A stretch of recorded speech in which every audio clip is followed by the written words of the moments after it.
Good afternoon, cricket lovers. We're back with the MCA Men's T20 Interstate Championship 2025, and this is going to be the seventh match of this series. Putrajaya are hosting Perak at the picturesque BAYUEMAS Oval. It's been a fantastic day so far, especially here at BAYUEMAS Oval, where the surface has kept the bowlers interested throughout. Chasing, as we've seen, hasn't quite been the best option. The pitch tends to slow down slightly as the sun drops and the heat keeps increasing. Stroke making becomes sometimes even more difficult and challenging, and shot selection can be tested under the situation when the pressure rises. And today's clash is one to watch, two sides with contrasting style, strong personalities, and much at stake. Leading the Putrajaya is the ever so determined Zakir Hussain, while Perak, as always, will bank on the calm and class of Amir Khan Malik, who has been absolutely spectacular form, and now he'll be leading the charge right up from the word go. So now it's time for the toss. Let's straight away have a look at it and see what the decision has been made by the two captains. Hit. Till. Good toss. There's a call. Hit. Few first? Okay, all the best. All the best.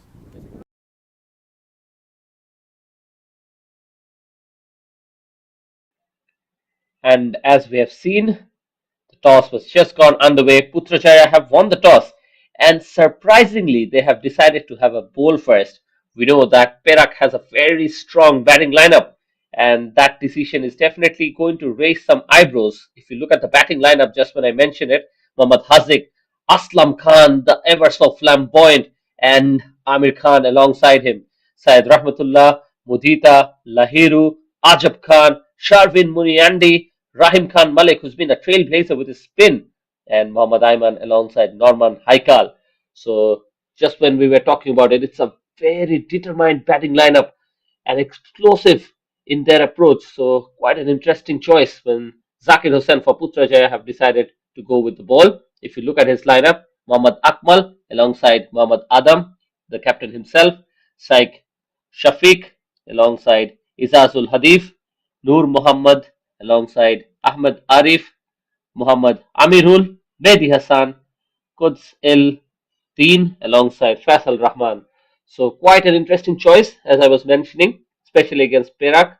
And that side boasts a deep and aggressive batting lineup with the likes of someone like Amir Khan Malik alongside the others that I've just mentioned. They could either be a masterstroke or a moment they'll definitely reflect on later. If you look at the points table, things are already starting to look like they'll take shape, and we are bringing you an encounter from Group B here. As of now, Penang is right up top alongside Perak. They've won the first match comprehensively. Kuala Lumpur, Sarawak, and Putrajaya are still looking for their first victory. On the other hand, from Group A, Selangor is top of it. They've won 2 out of 2, but Johor is not far behind. They're playing some fantastic cricket as well. Just not so long ago, it was Hassan Masood who sealed his team to victory. Melaka has won their first match as well, but it is Kelantan and Pahang who are really struggling to get some points off this scoreboard. With that, now the players are already looking to take position, and I was mentioning that this pitch hasn't been kind to the chasers so far. So Putrajaya, after winning the toss, when they decided to have a bowl first, they'll have the work cut off, and it's a call that I'm looking forward to because, in my opinion, the right thing for Putrajaya would have been just to go out there and bat first and put a total that they'll be comfortable defending.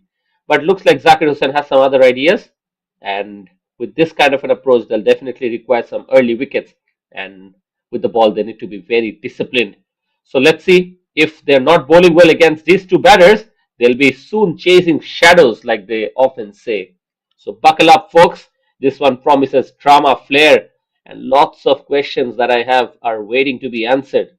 Let's see how they go on from here. And the game is on from BAYUEMAS Oval. Every time Perak comes out to bat, I really am taken apart by how glorious the jersey is. It's so shiny and looks like it's really reflecting some positivity. And talking about positivity, coming out to bat is Haziq Ayman, who's in such stunning form and is batting so well throughout this tournament and even before. In that previous outing as well, we saw him getting some runs for his team, and alongside him is the ever so dangerous Aslam Khan. And what has happened before, we're seeing repetition of it. As you can see that the first ball is promising a lot of bounce on this wicket. That's really something that was stunning in the previous game as well. And Kudsaldeen is starting with the new ball here. Starts off with a promise. Umpire signals one bounce. But sometimes I'm not always in full agreement with the umpires, because what can the fast bowlers really do? They're not allowed to bowl away from the batters. They can't bowl down the leg side, and even short pitch deliveries get a warning. Look at that insane bounce on that occasion from Mohammad Hazik. Ayman is founded wanting. Konsalдin is definitely to be appreciated. You can see that the captain is fully pumped, and maybe that is why he's decided to have a bowl first, is trusting his faster bowlers to deliver the goods with the new ball. And with that, we have to give the young fast bowler credit. He's pitching the ball in that good length area, and from there, the ball is rising and almost surprising Hazigaiman in the process. So, good start, definitely.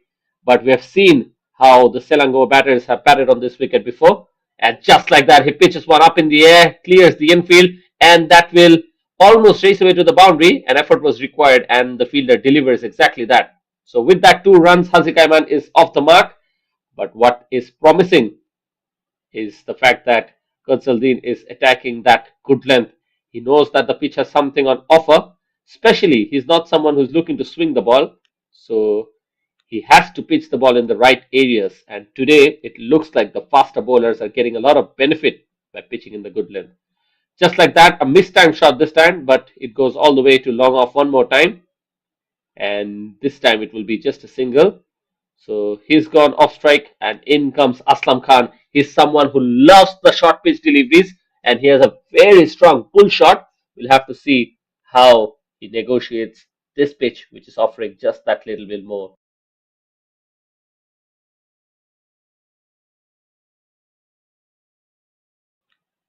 I'm sure if anything is short, he'll be ready to punish it, and just watchful to start off, and that will be the completion of the first over. Putrajaya starts well.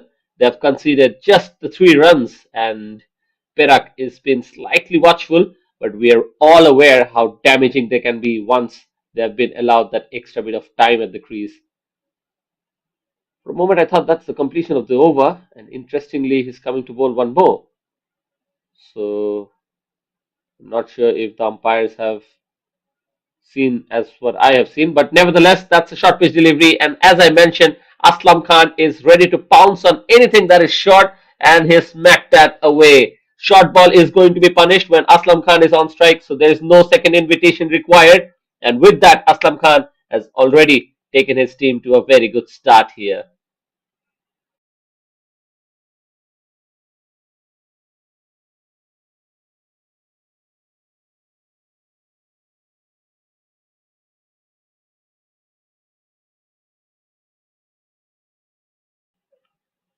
And with that, it's the completion of the over, but I'm still waiting for some official decision, because from what I have calculated, that should have been the completion of the first over even before that delivery was done. So, still waiting for official signal. One thing definitely has to be taken note is the fact that anyone cannot bowl short to someone like Aslam Khan. I've seen him even going for the pull shots against someone like Wafiq Irfan, who has the reputation of bowling even over 140. And on the other hand, these are the medium pacers who cannot really threaten someone like Aslam Khan with their pace. The pitch is offering something extra, but really they have to be smart about which batter they can target. Hazik Ayman is someone I think they'll be benefiting in terms of bowling with short pitch deliveries. On the other hand, Aslam Khan is someone who capitalizes on anything that is short. So with that, it is Akmal Danish who's introduced, and we're waiting for start of the second over.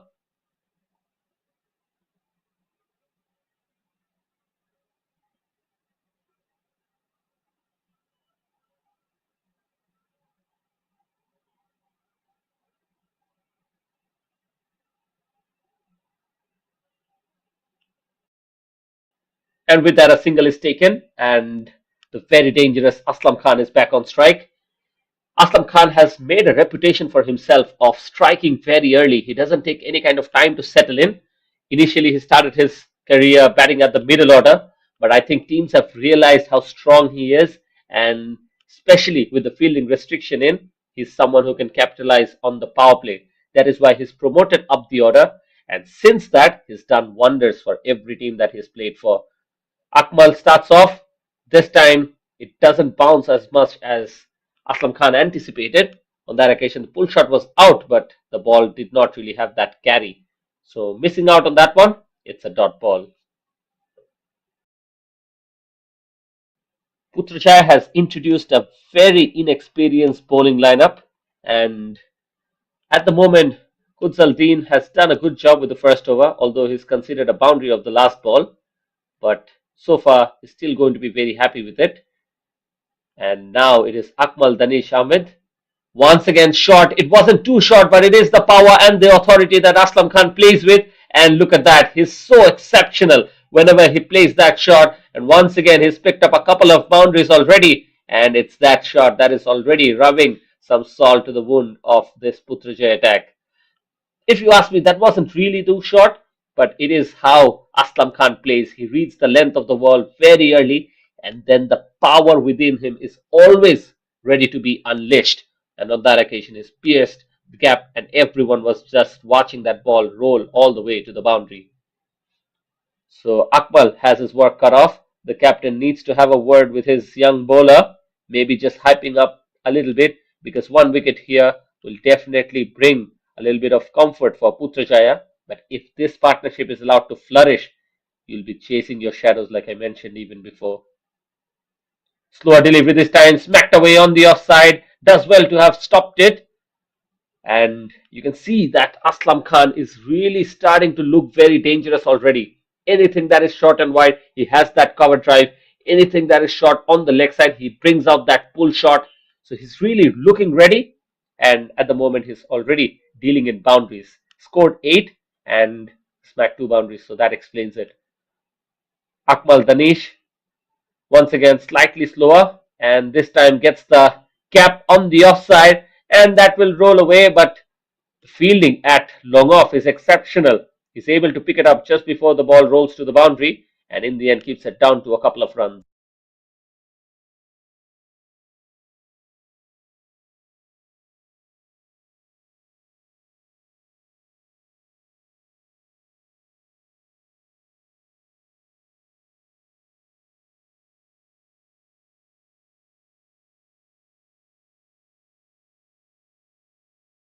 One more delivery remaining, already 7 of this over. And here he is.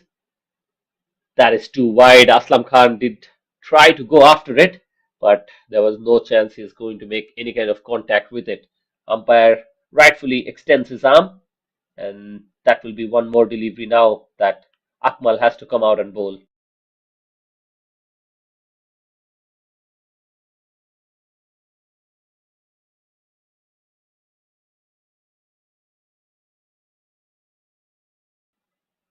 Here's the last ball, and not the best of shot that I have seen Aslam Khan play, but he will say that he has guided that intentionally towards third man. He picks up a boundary and he's very happy with himself. Sometimes we have seen Aslam Khan deal with a lot of powerful strokes, and this time it's a little bit of finesse that is sparkled all over that shot.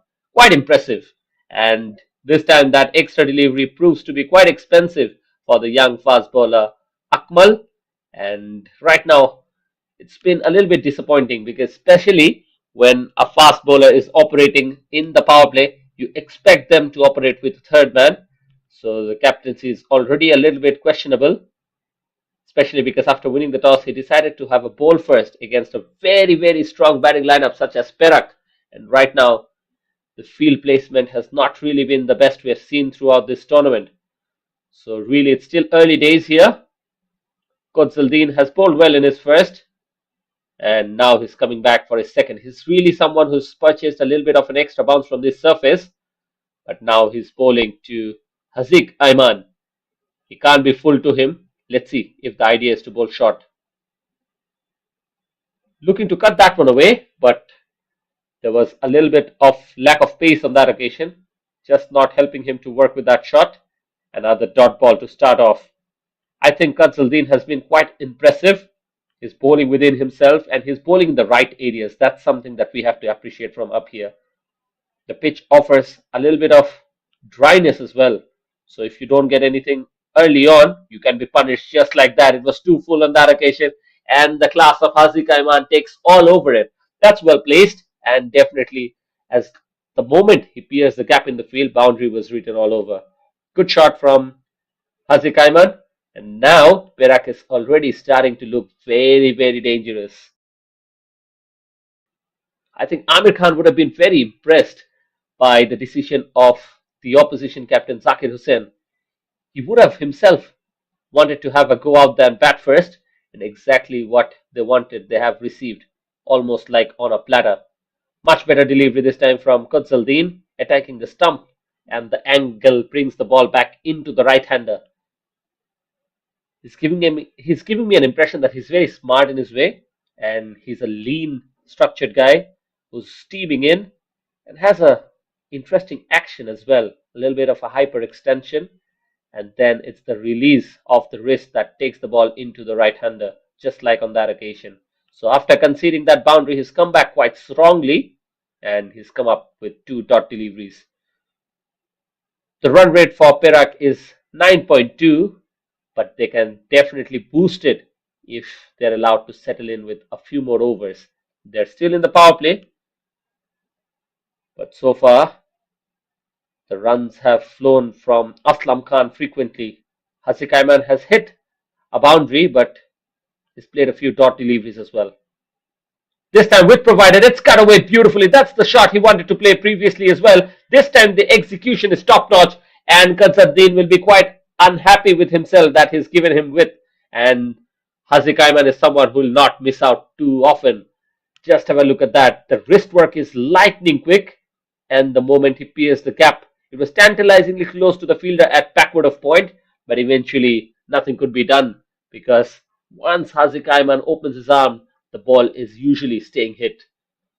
Two more deliveries remaining now. Even though he's bowled well, he's conceded a few boundaries, so that's really the reason why his economy is just over 7.3 at the moment.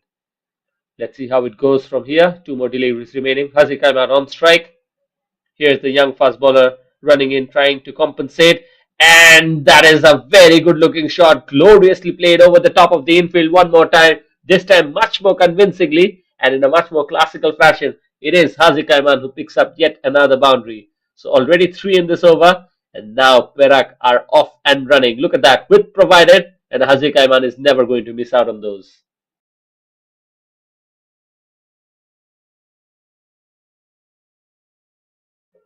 At this stage, it becomes very risky, especially because Aslam Khan is going so strong at the other end. He has a reputation of doing exactly that. But it is Muhammad Haziq Aiman who's really coming out of syllabus. He's in form, we know that. But he's someone who likes to take a little bit of time as well.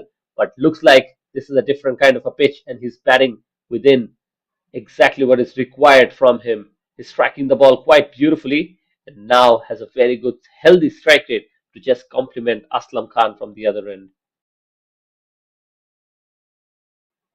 So with that, here's the start, and now someone like Akmal Danish has his work cut off. Oh, extra bit of bounce. Quite an interesting decision from the umpire. I think it was very close to the line, but of course he has a better look at it. Starts off with a wide, and now Aslam Khan is really giving us the impression that he's trying to go after the bowling, and why shouldn't he? The runs have already come, and the run rate is 11.29. We're already in the beginning phase of the third over of the power play, and looks like Aslam Khan is not letting anything pass by. Advances down this time, misses, but you can definitely see what the intentions are. He's trying to capitalize the power play as much as possible, and looks like Muhammad Haziq Aiman is going to have a word with him. And that's very good to see because Aslam Khan doesn't really have to go towards the ball. Whenever the ball in is going to be in his hitting zone, he is someone with enough power to be able to capitalize. So it's all about that composure. Sometimes the batters can start getting frustrated when they have missed out on a couple of deliveries. Oh, not this time. What a shot. Fast hand, fast reflexes. And Aslam Khan is so quick on that trigger. He smashes it downtown this time and gets a six. That is exactly what we are talking about. He's effortless whenever the ball is going to be in his zone. So he just has to wait and judge that right ball. Just like that, that fuller delivery was punished. And this time it is Akmal Danish who's really starting to take a blow here for Putrajaya. This is why once again I'm perplexed by the decision of the captain of Putrajaya here, Zakir Hussain, who decided to have a bowl first. It's never easy. And just like that, it is one more wide. Aslam Khan is trying to play shots on the offside as well. And you can see that a lot of power is involved. He's getting a little bit cramped on his shoulder because that's how determined he was to hit that powerfully across towards the offside. So just two legal deliveries so far in this over. He's considered a six and he's given away two wides as well. So already eight of the first two. And this is going to be another expensive over. That is what the prediction is, but it's a funny game. Can the bowler come back? Beautiful channel this time. Optimistic appeal. I don't think the umpire will show any kind of emotion to his appeal there. But Aslam Khan so far has been so eager to punish those on the offside that he's just going away with his shots very quickly for my liking. He needs to allow himself that little bit of time. And sometimes he doesn't need to overhit.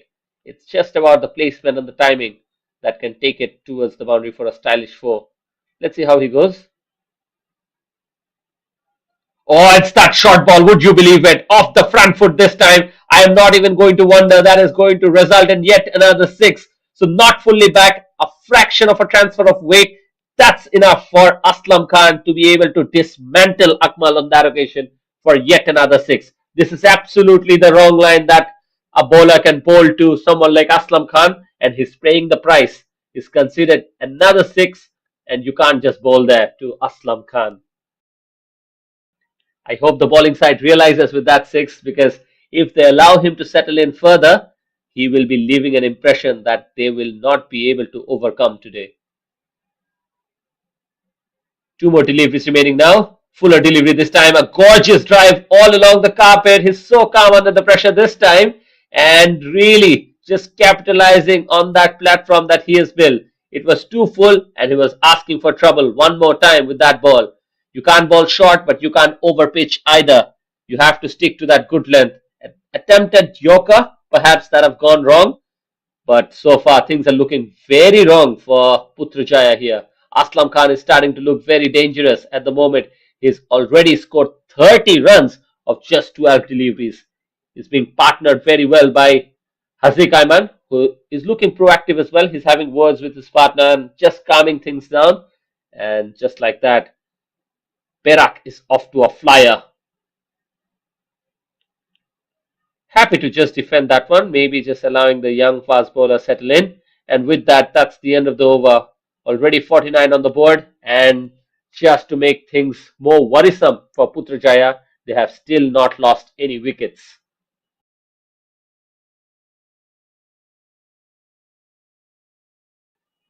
This tournament is already taking up very good shape here. We saw that in the points table, which was displayed a moment ago. But some of the players have really stepped up, if you ask me. Someone like Hasnan Ahmed is leading the batting card. He scored 153 runs already. And today we saw another brilliant performance with the bat from someone like Saifullah Malik, who's always so elegant. Another match we saw Hassan Masood really stepping up today for Johor. He was hungry for some runs and today he stepped up. He was well supported by Ainul Hafiz, who is in absolutely trailblazing form.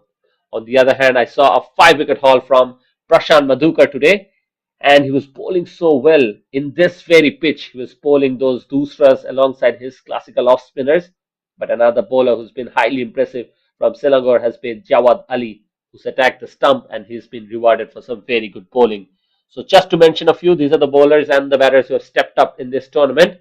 And today there's an opportunity for someone like Aslam Khan to really deliver the goods because the longer he stays out there, he's always going to score runs quickly.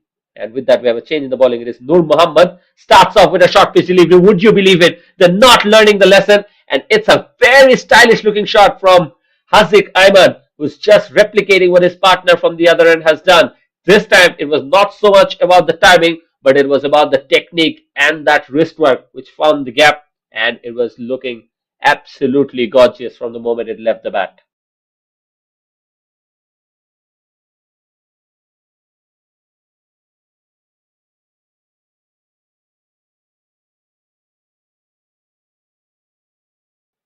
And would you believe it? He started off with a no ball. So costly mistake. Here is Haziq Ayman at the end of a free hit.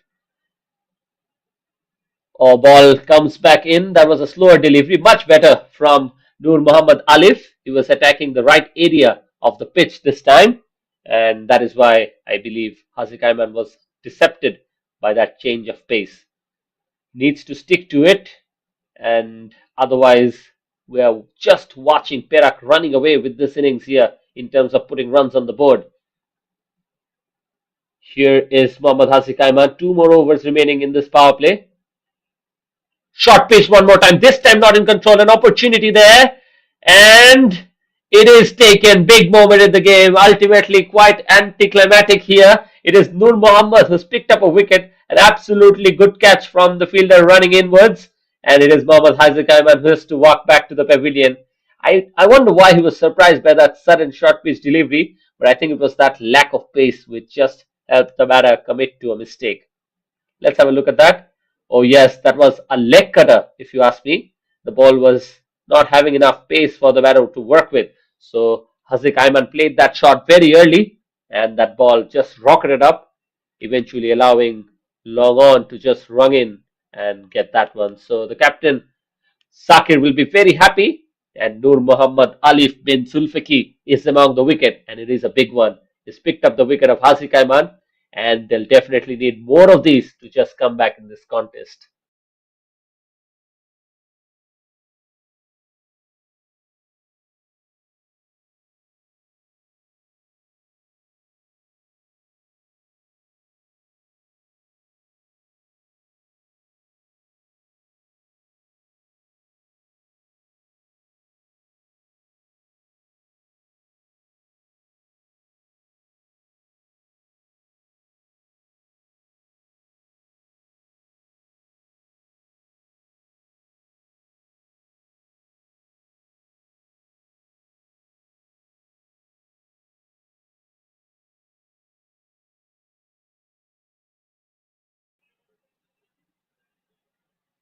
So with that, in comes Amir Khan, the captain of Perak, and I have to talk about the irony of cricket. Haziq Ayman played such good-looking pull shots throughout this innings, and he's considered one of the stronger pullers of the competition. He falls to that very shot that defines him. He's looking good, 20 of 14 in the end. He timed the ball sweet for as long as he was out there, but this time he just couldn't keep it down. And looks like Nur Muhammad is continuing with his leg cutters. He's not allowing enough pace for Amir Khan to work with, and he just starts off defensively against the young fast bowler here. And I was talking about the fact that sometimes there's a saying in cricket and across the globe that you live by the sword, and sometimes, well, it cuts you back. And on that occasion, that was exactly that. So just now, the captain has walked in. He's faced one ball. He's known to be someone with a reputation of calmness and composure. He plays proper cricketing shots, and that's something that we have to appreciate. He's very calculated as well, and he has lots of international exposure as well. So this game perhaps is going to rely in the way that Amir Khan is going to play today. And once again, Aslam Khan has been there. He's given 30 runs for his side in just 13 deliveries. So Aslam Khan doing Aslam Khan things. Now he's joined in by Amir Khan here. So let's see if they can be brothers of destruction. And here comes Nur Muhammad Alif. This is turning out to be a very good over. In spite of conceding a boundary of the no ball, he's come back very, very strongly. He's going with those leg cutters throughout his over and really not allowing someone like Amir Khan to free his arms. With that, here is Nur Muhammad Alif with one more delivery remaining. Amir Khan is on strike. Once again, that lack of pace just not allowing Amir Khan to punish it towards the cover side. Eventually gets some kind of a leading edge. Ball goes straight down ground for just a single. He'll keep strike. it is the completion of 5 overs then. The score on the board is 54 with the loss of one.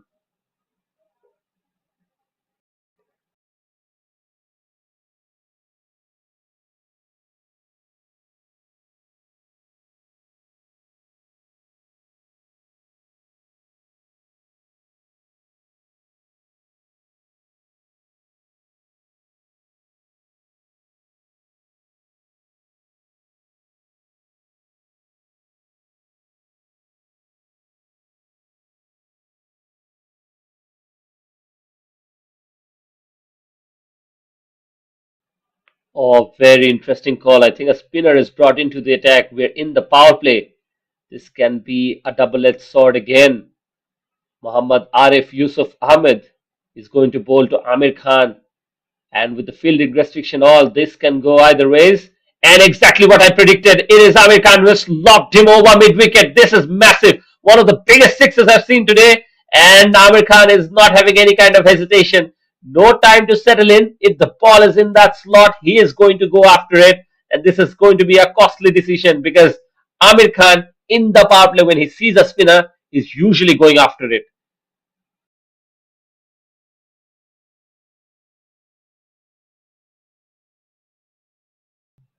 What a batter Amir Khan has been throughout. I think in the recently concluded T10 tournament also, he's done exceedingly well. And right now he's translating that form into T20 cricket and just willing to show a little bit of respect after just smacking the bowler for a six down the ground. But interestingly, I don't think he's going to hold back. If the ball is one more time in that area, he's definitely going after it. That's nicely bowled. Follows the batter and one changes strike, the other comes in. So the bowler does not have anywhere to hide. It is Aslam Khan now on strike. Aslam Khan doesn't care about good deliveries. He is usually going after it and he's looking to play with a lot of power. Oh, the ball goes up in the air. This time there will be a chance. Aslam Khan is living dangerously and would you believe it, it falls short. The captain should have done a better job. It falls on the no man's land and this time he's safe. But really, it is Aslam Khan who doesn't care what kind of ball the bowler is thinking at the start of his run up. He is just going to go at his cricket one way. Oh, look at that, much better. This is Amir Khan this time and has smacked it down the ground and just not being able to clear the fence. Would you believe it? He's gone. And it is Ahmed Arif Yusuf who has the last laugh and just out of nowhere. This is a big moment. The captain is absolutely delighted, you can see, and why he shouldn't be. Ultimately, his decision has paid off. The spinner was introduced. This was going to be an option that can go either ways, but looks like it is Ahmed Arif who has the last laugh here. Amir Khan slogs it down the ground, got enough height on it, but it's just the distance that he did not manage on that occasion. Just the reason for the fielder being able to just grab onto that, and eventually they have picked up the second wicket. Amir Khan promised a lot. He just could not resist the temptation of going after the bowler. The bowler have to be given credit. He was sticking to his plan, and eventually it is the dismissal of the captain of Perak here. He's gone back to the pavilion scoring 8, and this is a big moment in the game. Now a lot relies on someone like Aslam Khan. He needs to go long. Even he's leaving dangerously. Just the ball before, he also chipped one in the air, although that fell short of any fielders. But right now, Mohammad Arif Yusuf is in with a chance.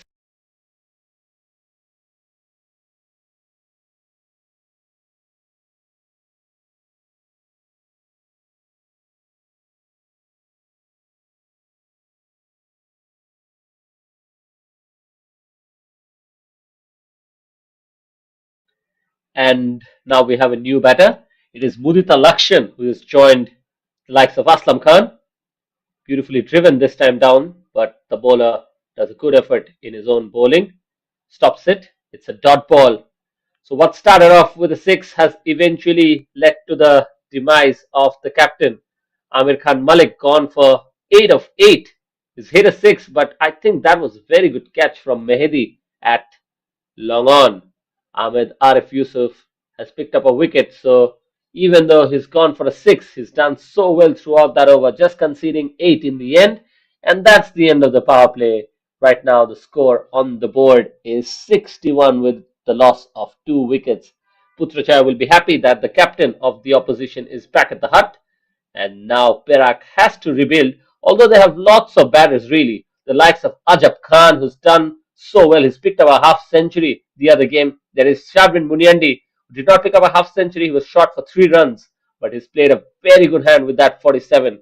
And there is also the likes of the other brother, Rahim Khan Malik, alongside Syed Rahmatullah, as well as Lahiru Darshana.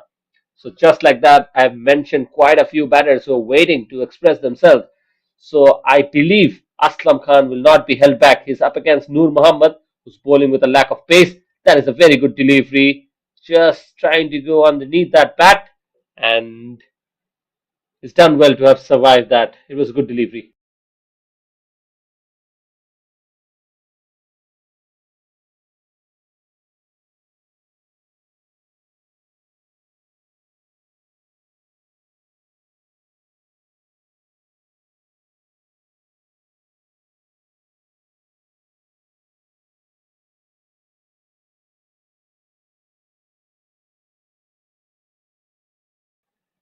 Oh, would you believe it? He has advanced down the ground, and I think that was an absolute disaster of a shot that was attempted by him. Aslam Khan, I don't know why he was charging down to the bowler, Noor Muhammad. He's trying to bowl the Yorker. We've seen him do that before. He's bowling the leg cutters as well, and this time missing the ball completely. Exactly when he needed to stay there, he has led to the fall of the wicket. And now I believe Putrajaya will believe that they are in with a chance. As you can see, that was an absolute premeditated shot. You can see Noor Muhammad sticking to the plan. This time the ball coming into the right hander slightly, and that was enough to pick up the wicket. Absolutely castled him. This is a very big moment in the game. Aslam Khan now gone back, 31 of 14 deliveries. He needed to be out there, but this is the passage of play now. That will be very interesting.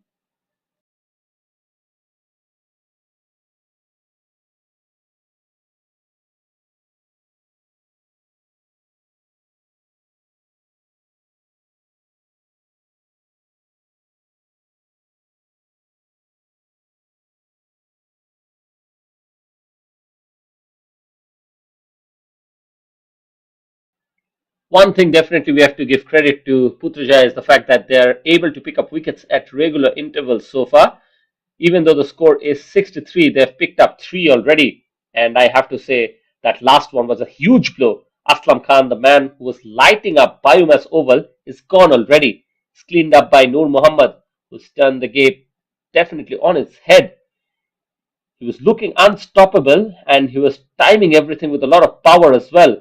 And just one time he's advanced down ground, he's missed the line, and that one moment of misjudgment is enough for getting his stumps rattled up. In comes Lahiru Darshana, and here I think this partnership will just need to see off that pressure. They can afford to spend a little bit of time, and as long as they just assert themselves for a few overs here, I think Perak will be very happy. But so far, Noor Muhammad Alif bin Zulfikar is bowling so well.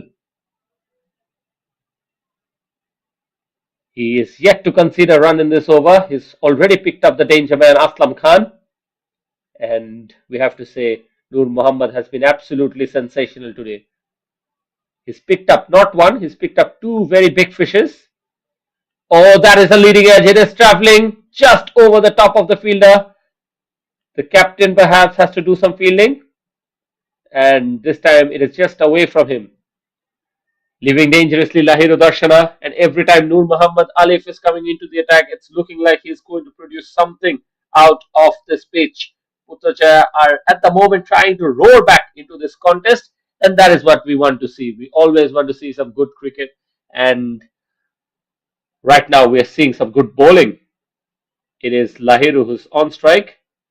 He's just chipped one in the air, so he'll have a little bit of a nerve. He needs to settle in because he can't get too emotional about it. Oh, that's a poor delivery, but it will be a wicket. Would you believe it? Of the worst delivery that I've seen today, it is Noor Muhammad who's picked up a wicket. Lahiru Darshana has played an even worse shot, and just out of nowhere, the keeper has done a good job, nothing away from him. But out of nowhere. Noor Muhammad cannot do anything wrong here. He's picked up a wicket out of nowhere, and that is a theft in broad daylight. Look at it. A nothing delivery. The keeper does the rest, and he has picked up a wicket. This is his third, and right now I think the captain will be absolutely jubilous.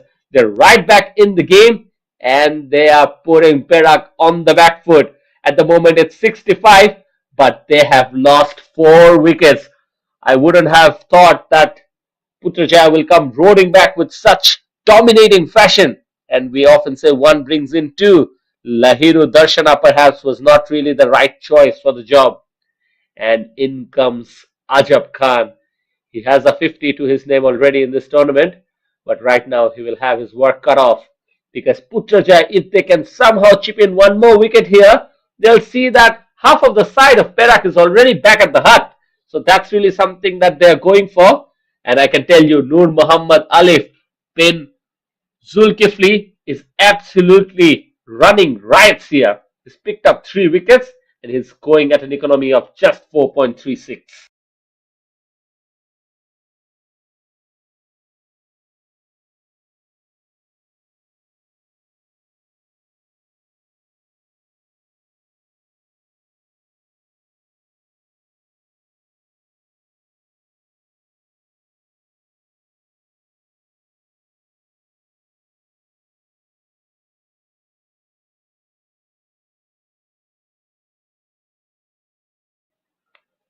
I have to give more credit to Muhammad Adam Asfar. He was so good with the glove. I think he anticipated that the batter is going to play it down the leg side. That is why he just took that one step, a trigger movement, as I can say, and that was really enough for him to cover the distance. A very good catch. And Noor Muhammad Alif is going to be very happy. He's picked up 3 wickets, and right now he's gotten a chance to pick up the wicket of Ajab Khan. Here he is. There will be some nerves. Poor delivery this time. He needs to be economical. He needs to be attacking the stump because so far he's done it. Noor Muhammad so far is having momentum on his side. With the departure of Lahiru, Perak are finding themselves in absolute tatters. I really could not imagine them doing this because they started off so well. At the moment, we're seeing an exceptional piece of medium pace bowling from Noor Muhammad Alif, who hasn't been flashy. It's not raw pace, it's just disciplined movement and just execution of some very good looking deliveries. Once again, you can see he's trying to take that pace of the ball, and so far the batters are not being able to respond well to him. So, with that, it's a couple of runs to finish this very, very interesting over. Just 5 runs in the end of it. In his 2 overs, he's picked up 3 and gone for just 11 runs. Look at that bowling card. It was started off well and Kuds has promised a lot. His 2 overs has gone for 19. It was Akmal who was very expensive, 2 overs for 30. That's when the onslaught was on. But after the introduction of Noor Muhammad, things have looked very difficult. He's picked 3, and from the other end, Ahmed Arif has also managed to pick up 1 wicket of the captain, the opposition Ahmed Khan, who's back at the hut as well. So right now, 7 overs done. Although they are having a very healthy run rate in their way, it's just the fact that they've lost 4 wickets. And right now, things are looking a bit difficult for Perak out there. But we'll have to see if they still play positive cricket or not. The likes of Ajab Khan is out there. He's batting well in this tournament. We'll have to see if they can stitch up a partnership here. And with that, Ahmed Arif is continuing. That's nicely driven. The ball is traveling straight to the fielder in the deep. It will only be a couple of runs. Would you believe it? That is very good running. These two batters are very fit and they're demonstrating that if the boundaries are not coming, they're eager for runs still.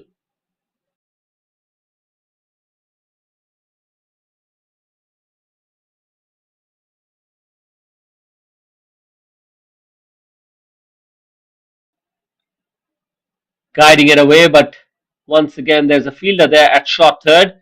He's able to stop it. So a dot ball. So Mudita was looking to be a little bit cheeky there, but I guess he did not realize that there was a fielder hovering for exactly such kind of a shot. Good bowling.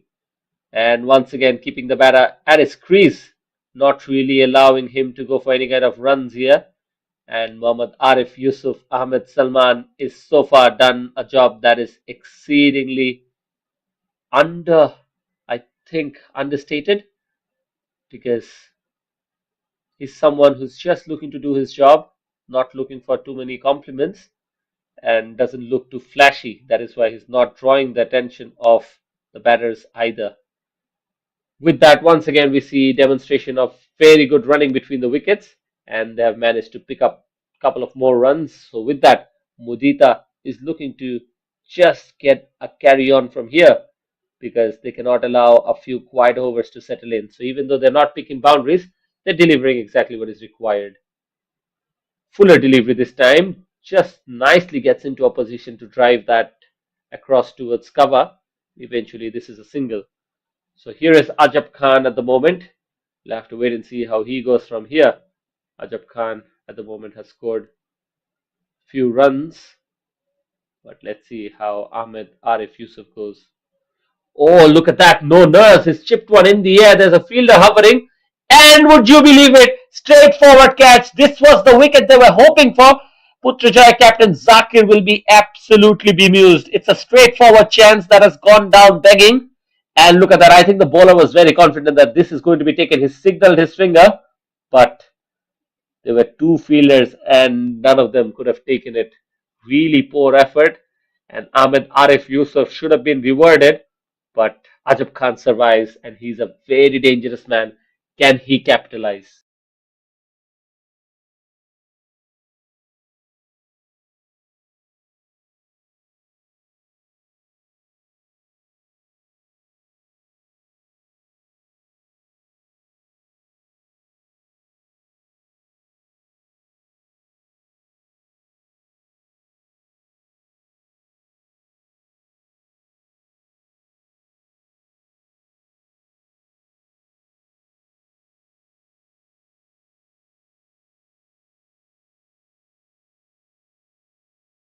And the very dangerous Nur Muhammad is back into the attack.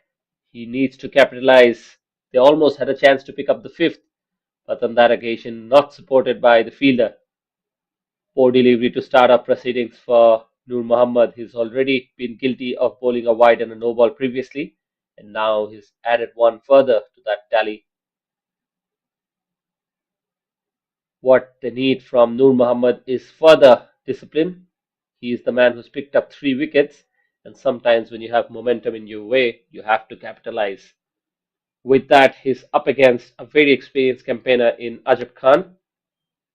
Mudita has also played well, but right now they're trying to stitch a partnership here. We are waiting to see how Ajab Khan goes. He almost lost patience and played one in the air. He's lucky to be still out there.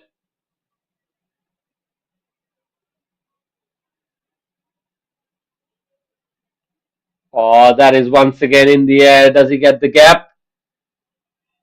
Oh, the fielder almost overruns it. He'll be picking up 2 runs in it, but I have to say that the lack of pace is not really allowing Ajab Khan's style of play. That ball really did not have any kind of timing on it, and the slowness of that delivery did not really allow that power to take it to the boundary either. So good, smart bowling from Noor Muhammad, and he's definitely delivering the goods for Putrajaya here. One thing we have to give credit to Ajab Khan is the fact that he's still looking to play some positive cricket. This time it is played away to the other side of the same fielder, who does well and is able to keep it down to just a single. So Mudita will be on strike and he's facing Noor Muhammad. Just one more wicket. That is it, what they're searching for. Then it will be exposing Sharvin Muniandi, who's of course in form, but one thing is talking about form and the other is carrying it for at least well over 10 to 12 overs. And in this format of the game, often if you pick up one, you can sometimes force in another. So at the first, they have to think of picking one more wicket here. Short pitch delivery guides it straight. Would you believe it? That's in and out. One more time, an opportunity presents itself, and this is the most easiest catch that should have really been taken. It doesn't get easier than this, and he's made an absolute mess out of it. So really, you gotta start feeling for Putrajaya here. The bowlers are doing the work, and he wasn't attentive. You can see that the shoulders are slacking. Just like that, Ajab Khan played one straight to the fielder. It's in and it's out. Very disappointing from that fielder.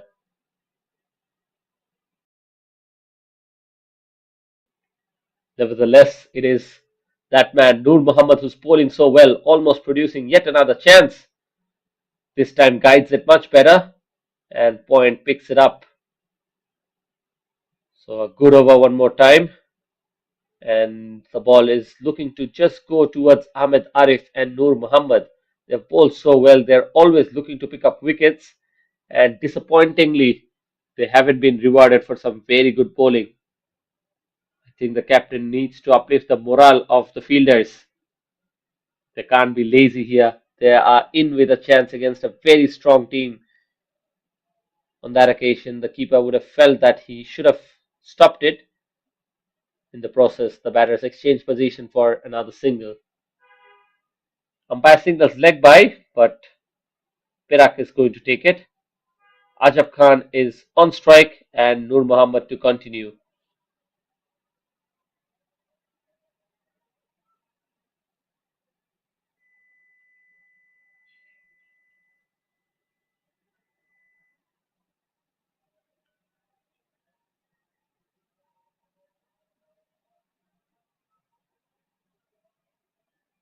This has been an exemplary comeback by the bowlers of Putrajaya. What an event we have seen from Nur Muhammad with the ball in hand today. He's already picked up three and almost would have picked up another. Slower delivery again. This time gets a leading edge. Once again surviving. Looks like luck is with Perak here. One more time. He almost gave us an impression that he'll pick up a wicket, and that's the completion of a very, very interesting over. From the other end, Arif has also looked like someone who's going to get a wicket, but because of some poor fielding, both of them have not been rewarded. And would you believe it's the same man, if I'm not mistaken, Ajab Khan, who's got on a life. Rather, it was Mudita on that second chance. So both the batters are living dangerously. They've got a life each, and Perak could have truly been six down at this stage. So really, we have to question the fielding and the standards that they are willing to set in this tournament. 9 overs done. It's 77 with the loss of four, and here it is that bowler Ahmed Arif to continue with his off spin, allowing the ball to come to him, and in the end, in a very good position to just guide it towards the leg side for a single.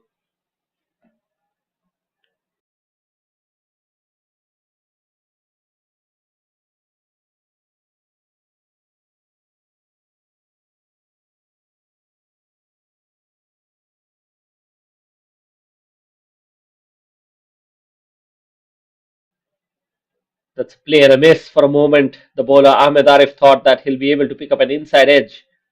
At this stage, the game is delicately poised. Perak have rebuilt somewhat after that early collapse, but they're still walking in a fine line.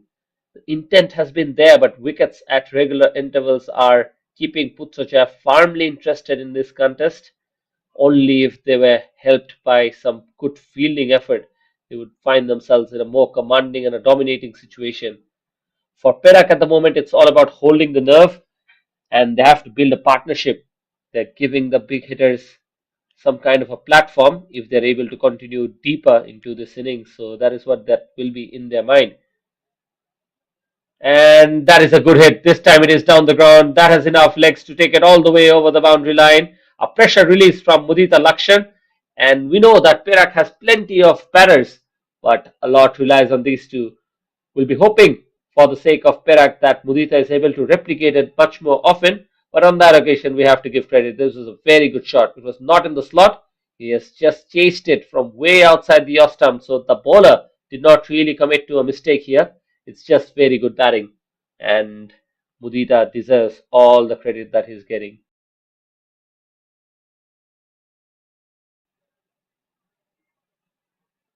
This time, just getting too excited and trying to sweep it.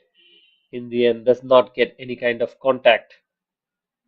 So it's a dot after being hit for a six for Ahmed Arif Yusuf. He's a very good contender. I think he's always in the game. He's very competitive. This time cramping him up. Mudita will get a single off that last ball and he will keep straight. So 10 overs done.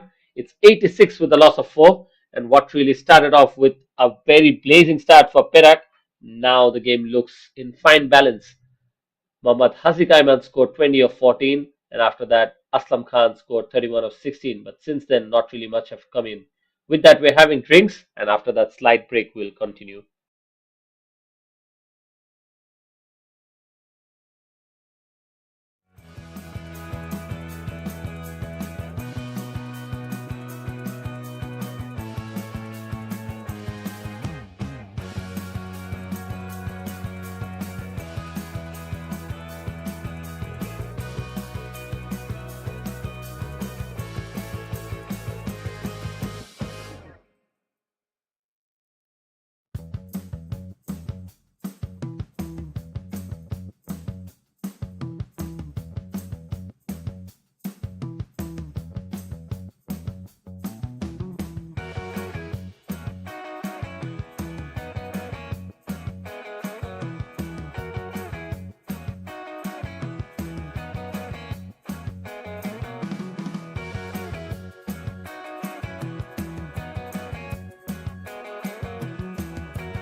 With that, we're back with live action now.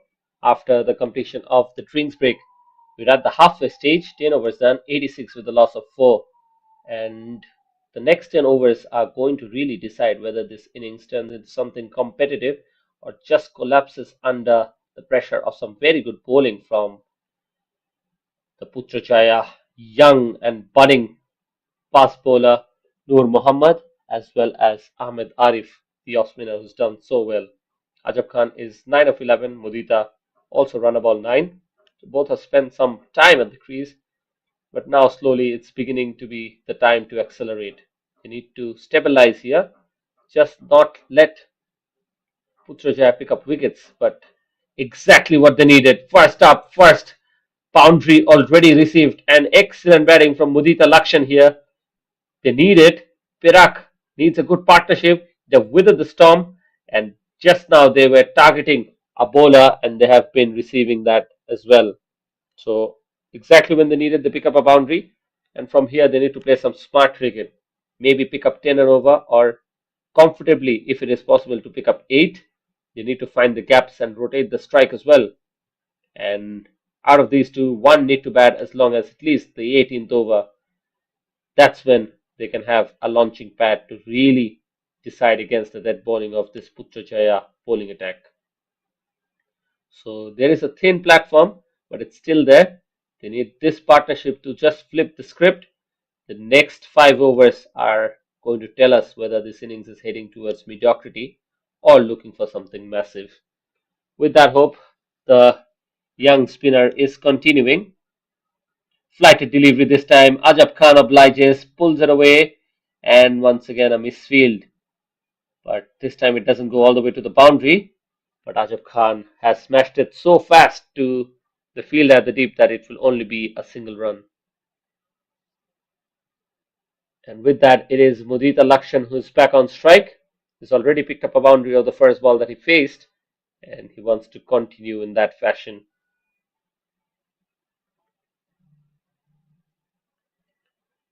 Oh, for a moment I thought he might have gotten a faint edge, but looks like he's safe. Risky from Mudita Lakshan. He needs to put a price on his wicket. He can't afford to lose it. On the other hand, Putrajaya still dreaming for one more breakthrough here and then opening up that lower middle order. There's a fielder there, but it will go all over him. What a good shot from Mudita Lakshan. He's picked up a boundary and now he hits it for a six. Exactly what they needed. Perak now are on the charge here. After the drinks break, we have often seen that the momentum can shift and looks like it is shifting towards Perak here.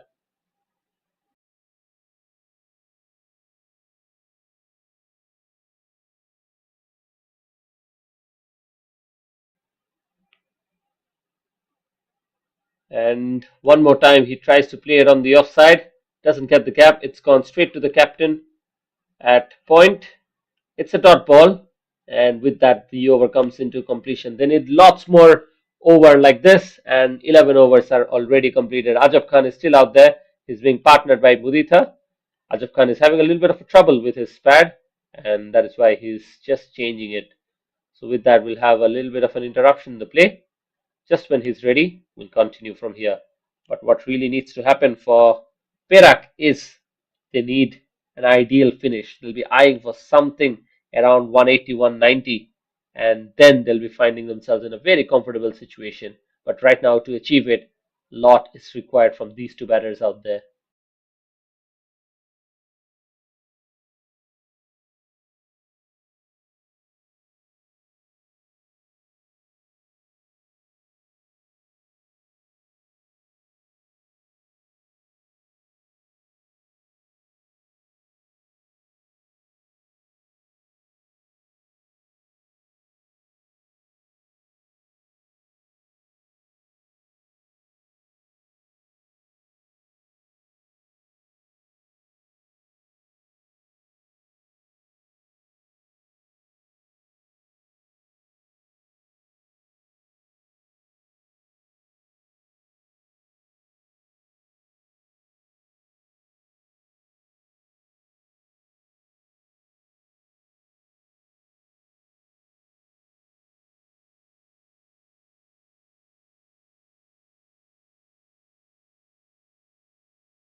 And with that, Zakir Hussain brings himself into the attack to start off the 12th over. Short pitch delivery to start off. It's really a gift, and it is smacked away on the leg side. The fielder is just helplessly watching it go over his head, and this is exactly what was required. The previous over gone for some runs from Shaikh Aziz, and that was 12. And this time starts off another over with a massive six. Ajab Khan, if he gets going, then Putrajaya will be chasing shadows. Can he just replicate what he did the other way? That's the question. He's already gotten a half century this tournament, and now he needs to replicate that.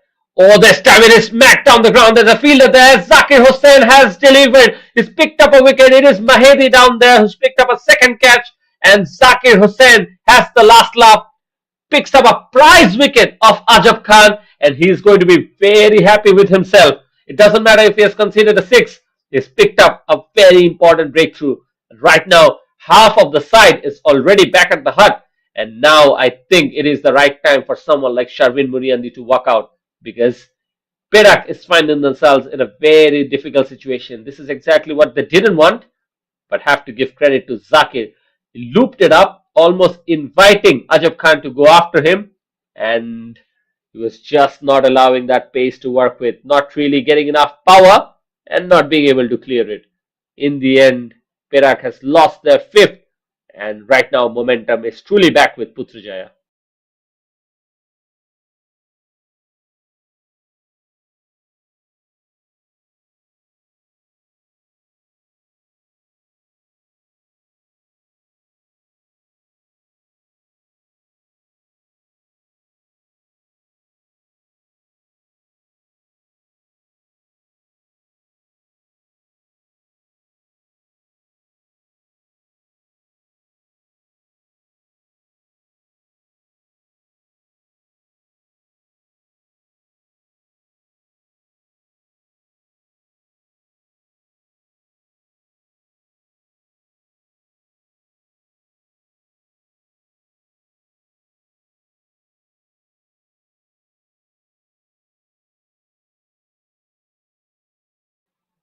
Mudita Lakshan is still out there. Zakir Hassan, the captain of Putrajaya, has picked up a wicket here.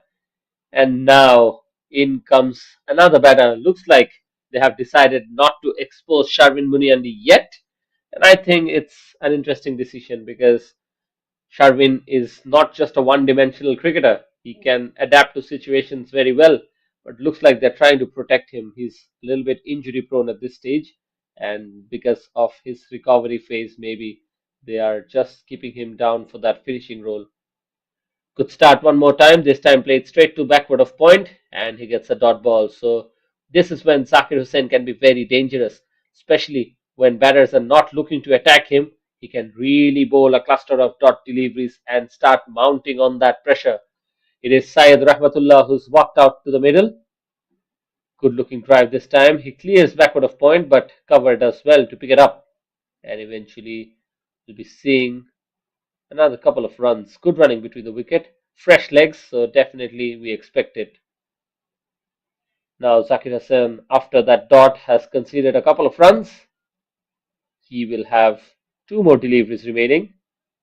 And here he is running in. Looking to cut that one away. That's another dot ball. This is turning out to be a very good over from the captain Zakir Hussain. And is getting a little bit of turn off this pitch as well. He's a leg spinner who sometimes just bowls within himself and tries to attack the stump. But this time it looks like the pitch is favoring him. Tries to do something different here, Syed Rahmatullah, and he gets to play yet another dot ball. In the end, a very good over comes to completion. Zakir Hussain has picked up the wicket of the very dangerous Ajab Khan, and right now it is Putrajaya who are dictating terms. 12 overs done, 108 with the loss of 5, and their run rate is still 9, but it's the loss of the wickets that's really not allowing them to bat as convincingly as they have done before.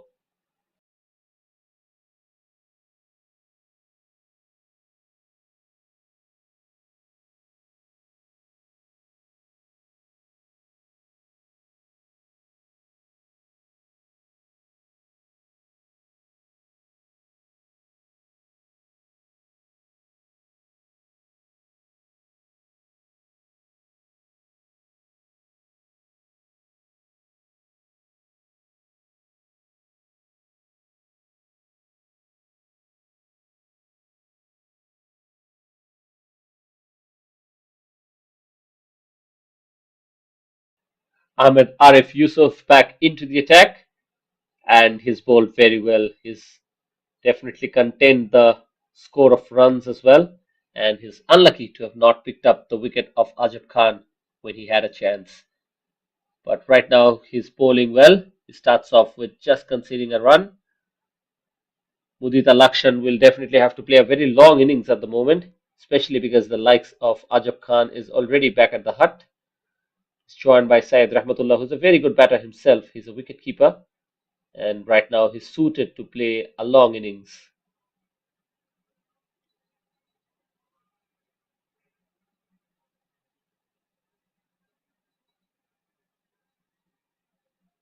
Gets into a very good position to be able to guide that onto the leg side, but it will only be a couple of runs.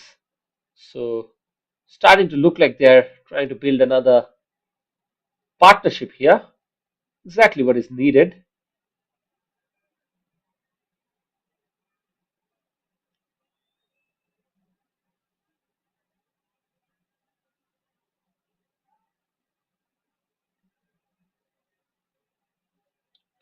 This time, trying to be too cheeky, and the bowler not allowing him enough pace to work with. Smart bowling here from Ahmed Arif Yusuf.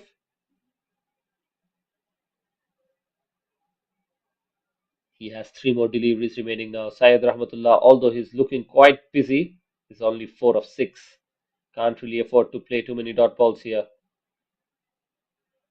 For a moment, I thought that if the keeper gathered it, he would really be in with a chance to get a stump in. But that is not to be. Syed Rahmatullah never left the position really. He was in the crease, and the keeper did not gather it quite cleanly. In the end, he's safe. Chip set in the air. just is able to find the gap in the field. Zakir Hussain is really hyped up, and why he shouldn't be. After winning the toss, he was really excited to have a pole first, and right now his decision is paying some dividends.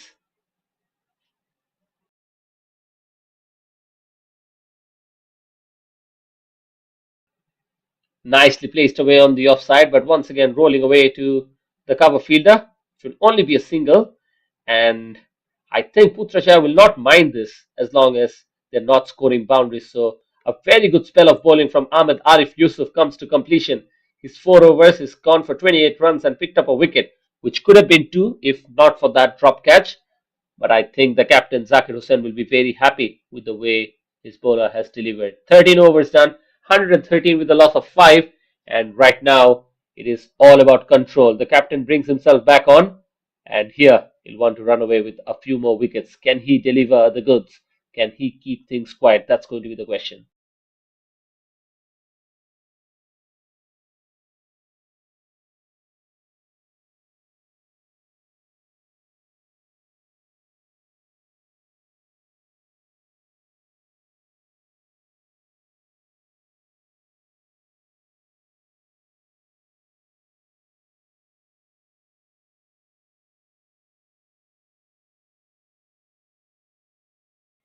Once again, starts off with single, and this is not going to cost too many for Putrajaya here.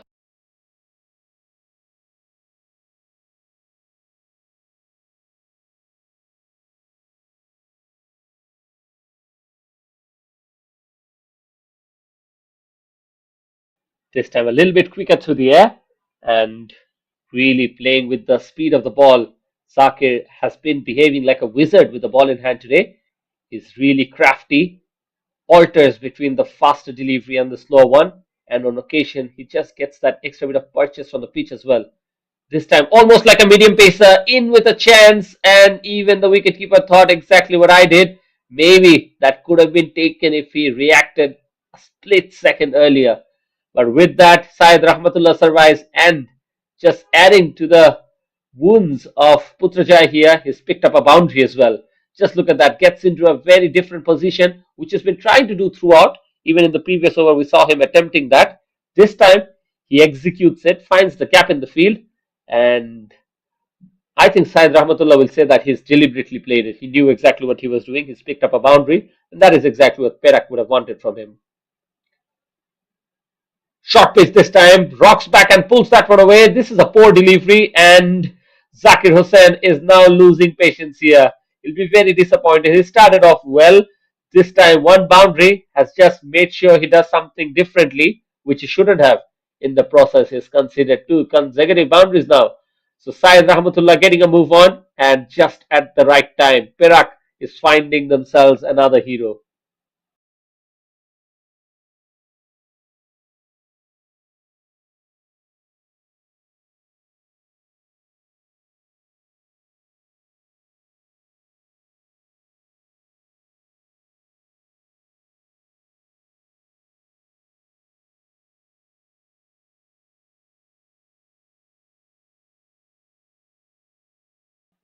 Once again, Zakir Hussain trying something different here. He's coming round the wicket, and that is thrashed. That is going towards cover. No chance, really. Yeah, very good effort by that fielder. I have to give him credit. But that ball was always traveling. So, really, Zakir Hussain now have quite unsettled himself. He really did not require to come round the wicket. But just after conceding the two boundaries, he thought he needed to do something extra.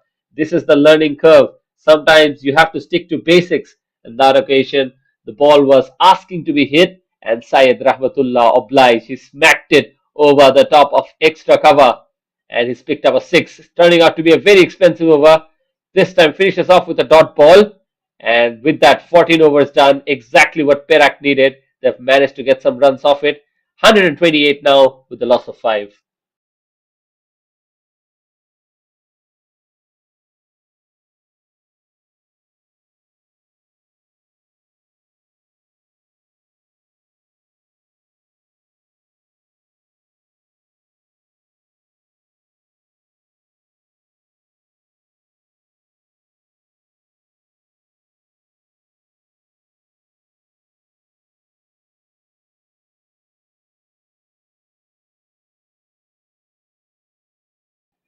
And now we are seeing the introduction of Sheikh is Shafiq back into the attack. His first over had gone for 12 runs. Is this going to play into the hands of the Perak batters? That is something that we are anticipating for because he's been a bowler who's been expensive. And right now, Zakir Hussain has also leaked some runs. So the batters will be just trying to carry on that momentum. Starts off with a very aggressive looking shot in the end, just managing to pick up a single of that. And right now, it is Syed Rahmatullah. Since his arrival, things have looked much better for Perak. And this is why they have a lot of trust in their batting lineup because if someone goes, there is another who can just step in the shoe. And so far today, it has been Syed Rahmatullah after the fall of the wicket of Lahiru. He required to come out there and have a good hand, and he's delivering exactly that. It was really Ajab Khan's wicket, and when that fell, things were looking a bit difficult for Perak. But now they are once again cruising. The run rate is very healthy. This has been a benchmark of their innings. Even though they have lost wickets, sometimes in clusters, they have never really allowed Putrajaya to settle in with an economic spell. Look at that! That has gone rocking over the top of that bowler's head. It has gone miles into the stand, and perhaps this is the biggest six of the day. It is Mudita who's this time absolutely hit one straight as an arrow, and the ball just kept on going as if it had wings. Beautiful shot. This is why we have to criticize the captaincy of Putrajaya here. Zakir Hussain introduced a bowler who's going for runs, and look at that.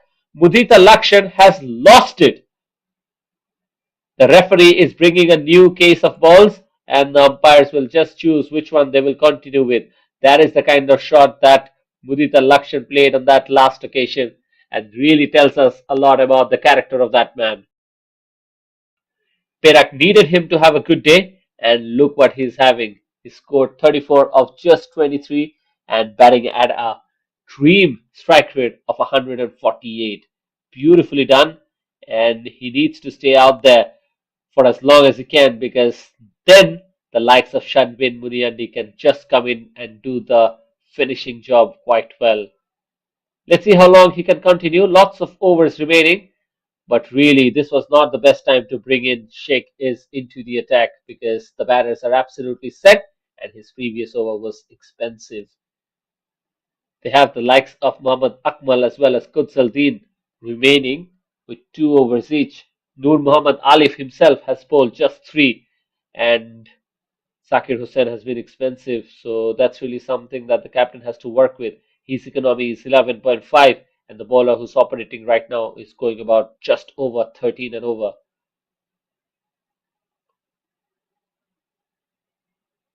Mudita is ready after a dot ball now, just ready to launch another one into the orbit. On that occasion, the bowler is trying to stay away from the hitting zone. In the end, another white ball. So runs are now starting to come very often for Perak. Putrajaya once again are looking like they have their work cut off. Or this time goes over the top of cover. Once again, tantalizingly close to the fielder at extra, and this time clears him one more time with ease. So Mudita just now is starting on to turn up the heat, and he's looking like he's in rocking form. Just like that, he has dismantled the bowling attack of Putrajaya here, and look how quickly he's moved on to 40. Just faced 25 deliveries, and that's how quickly the game can change. Mudita has hit 4 sixes and just one boundary, so that's really telling us a lot about his power hitting ability. And talk about boundary this time, trying to pick up one. Extra cover does well. In the end, it will be a single. He'll keep strike. 15 overs done. It's 144 with the loss of 5. And now they well and truly have the launching pad that we mentioned before. Even though they have lost 5, if you look at the batting card, Mohammad Haziq Ayman scored 20 of 14. Aslam Khan was brilliant with once again scoring 31 of just 16. But then came that middle phase when they lost the wickets of Amir Khan and Lahiru in quick succession. Ajab Khan came in to consolidate, but it wasn't to be. But it is that man, Mudita Lakshan, who's still out there. 41 of 26, who has stepped up to the occasion. Is well supported by Syed Rahmatullah, who scored 20 of 14. And right now, this is once again turning out to be a nightmare of a partnership. Exactly what Putrajaya did not want. Looks like we are going to see yet another change in the bowling. The captain has decided to take himself off, and that is the right decision because he's been very expensive. And in comes Faisal. Faisal is someone who has also played a lot of matches in this wicket, and he knows how to negotiate when batters are operating and trying to get after him. But one thing is knowing what to do, the other is executing. Right now, Mudita Lakshan is executing the shots brilliantly. Starts off with a low full toss, and he could have hit that anywhere.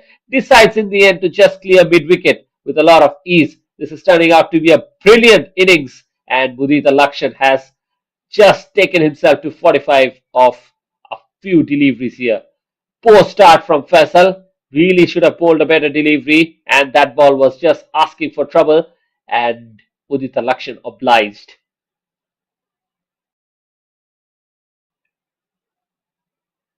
Oh, that is well played. For a moment, I thought that is going to just pick up the gap between the bat and pad, and almost picking up a wicket here. Good comeback by Mohammad Faisal, and he needs more of those. This is a very critical part of the game. I really like what Mudita does every time he's starting to face a delivery. He's really taking the blessings from this pitch, and just like that, with a positive intent, he's once again played one down the ground. It's a single, and that really tells us a lot about his groundedness. He's so attached to his roots. He knows that he has to pay respects to the pitch that he's batting on, and I really like it. Others can have a different aspect. Maybe he doesn't need to do it too often, but in my opinion, why shouldn't he? Syed Rahmatullah now advancing, and that has gone straight to the fielder. Disappointingly, one more drop catch, and it is really telling us the story. The fielding hasn't been up to the standards, and right now, that is really allowing Perak to settle in beautifully.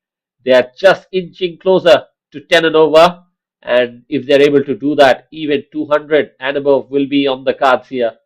Faisal has come in with four deliveries, count for 6 runs. This time another poor delivery down the leg side, asking to be hit.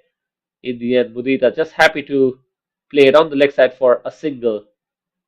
So far, I think Faisal will be happy with himself. He's gone for 7, even though he's considered a boundary of the very first ball. One more delivery remaining here, and it will be Syed Rahmatullah who will have to negotiate with it. Creates a little bit of a room, but in the end, trying to overhit it, and that is why it is a dot to finish. So, in the end, a very good over comes to completion from Faisal, and 16 overs done. It's 151 runs on the board already with a loss of 5. They have lots of batters up their ranks now, and now we are approaching the death overs. So, well and truly, they'll have to go after the bowling, and it is Zakir Hussain who's coming back into the attack. Sometimes it is all about a captain's decision, and when you're a bowling captain, you have to be very smart about deciding if you're having the best of days out there. It's not about just giving yourself the ball, it's sometimes about decoding how the things are going on at the wicket. And presently, it is Zakir Hussain who's brought himself into the attack, although his economy is the second worst today. He's gone for 11.5 in his first 2 overs. He's picked up the wicket of the very dangerous Ajab Khan, but since then, the other batters have gone after him. And as you can see, Mudita Lakshan is going to go after him with that first shot, in the end, not being able to find the gap. Rotates the strike for a couple of runs, and with that, he's moved on to 49.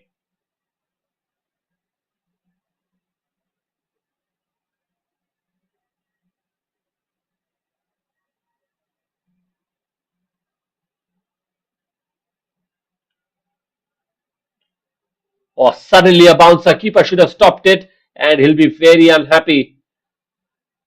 The fielder at third man does well to eventually cover it up, but not before the batters have changed position for another couple of runs. So a surprising delivery from Zakir for the keeper as well as the batter. And right now, Mudita Lakshan is happy that he has picked up 2 byes from that delivery. Umpire is signaling one bounce to the spinner. And right now, Zakir Hussain is reminding me of someone like Krunal Pandya. Is the left-arm spinner who sometimes just darts it in almost like a medium pacer. And that is cut away beautifully. Ball is traveling towards cover, and this is the moment I want to take and just say that take a bow, Mudita. What a sparkling half century this is of just 33 deliveries. What a time to deliver it also. He's raising the bat to the occasion and deservingly so. Under pressure, wickets were tumbling around him, and yet he held his nerve and played his shots and eventually stitched the innings together like a seasoned pro. This isn't just a half century, this is a statement of class, composure, and control aggression, all just merged into one. And now the innovation comes in. Syed Rahmatullah, one more time, just is able to do it. I don't know how he is confident about that kind of stroke play, but Zakir Hussain will be very frustrated. He is not being able to pick up wickets, and runs are coming regularly against him as well. Once again, it is Mudita Lakshan who's on strike.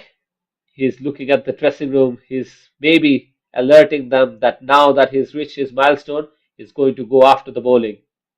And that is what he does. Rocks back on the back foot, but in the end does not clear the fielder at long off. Just a single. So far, this has been a good over from Zakir Hussain. After that expensive couple of overs before, he's now coming back quite strongly. This is what was required from the captain. And now he's getting a grip of his bowling. Oh, look at that. Ball goes in the air, in with a chance, and the fielder really should have gone after it. He was trying to just hope for the ball to come towards him, but that's not how it works in cricket. You really have to push and you have to make the effort. So, with that, just 2 runs coming off, and Zakir finishes off. 3 overs gone for 30, and he's picked up a wicket. 17 done, 160 on the board with the loss of 5.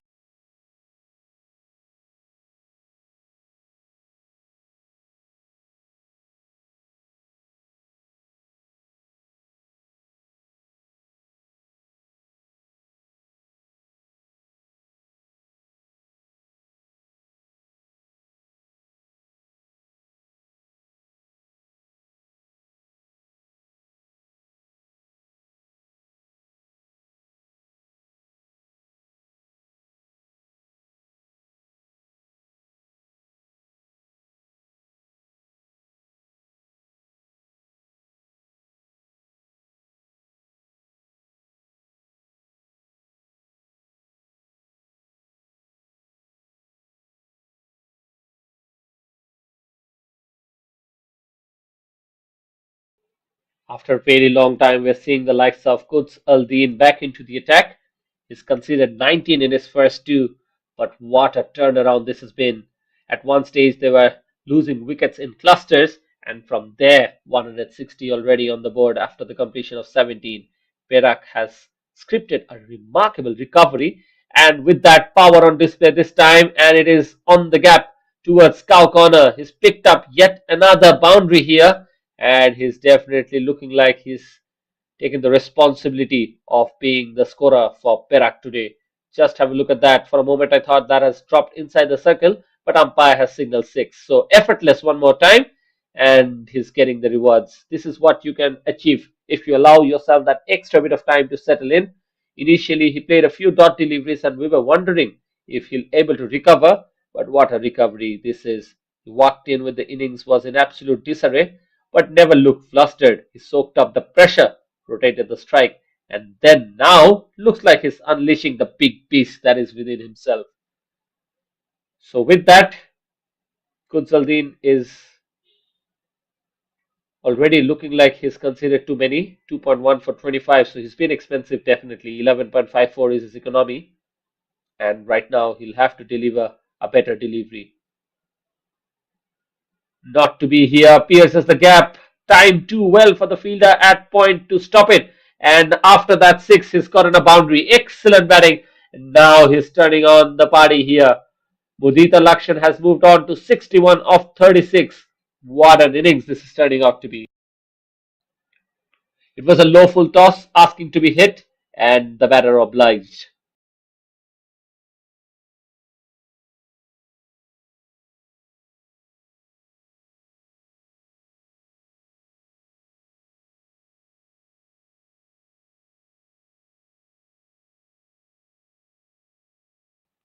Already 170 runs on the board, and one more time you can see that he's just kissing the ground and he's giving its due credit, paying respect to it.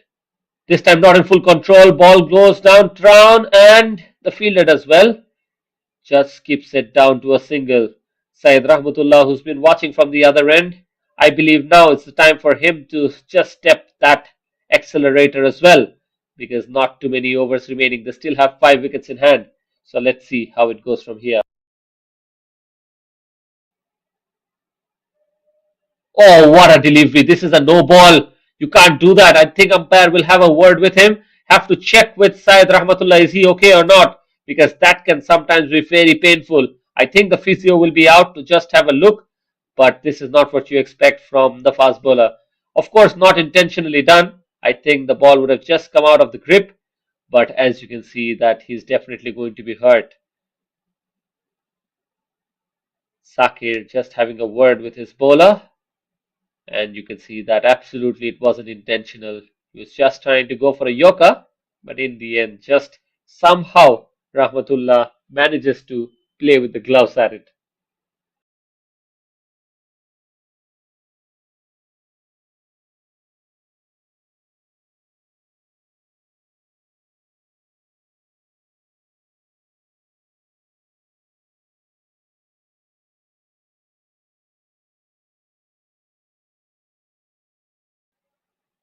And here's the free hit. What a shot! That is one that is going to make the highlight reels, even though that does not go for the boundary. The execution is absolutely touch.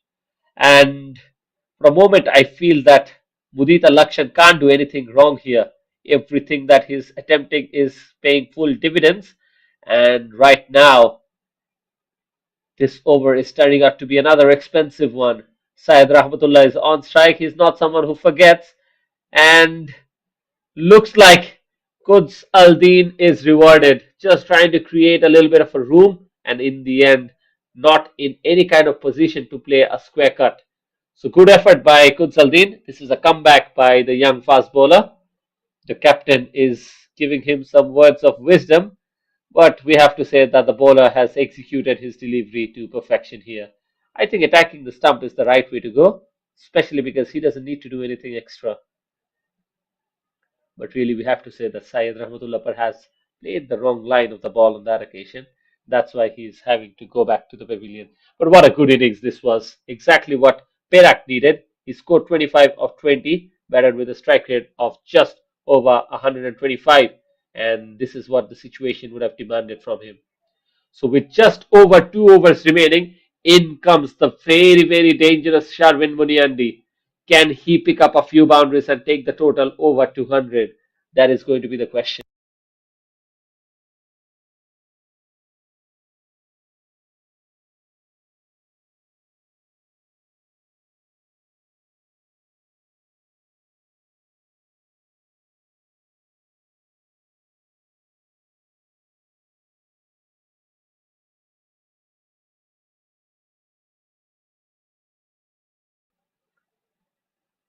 And he's up against Sharvin Muniandi.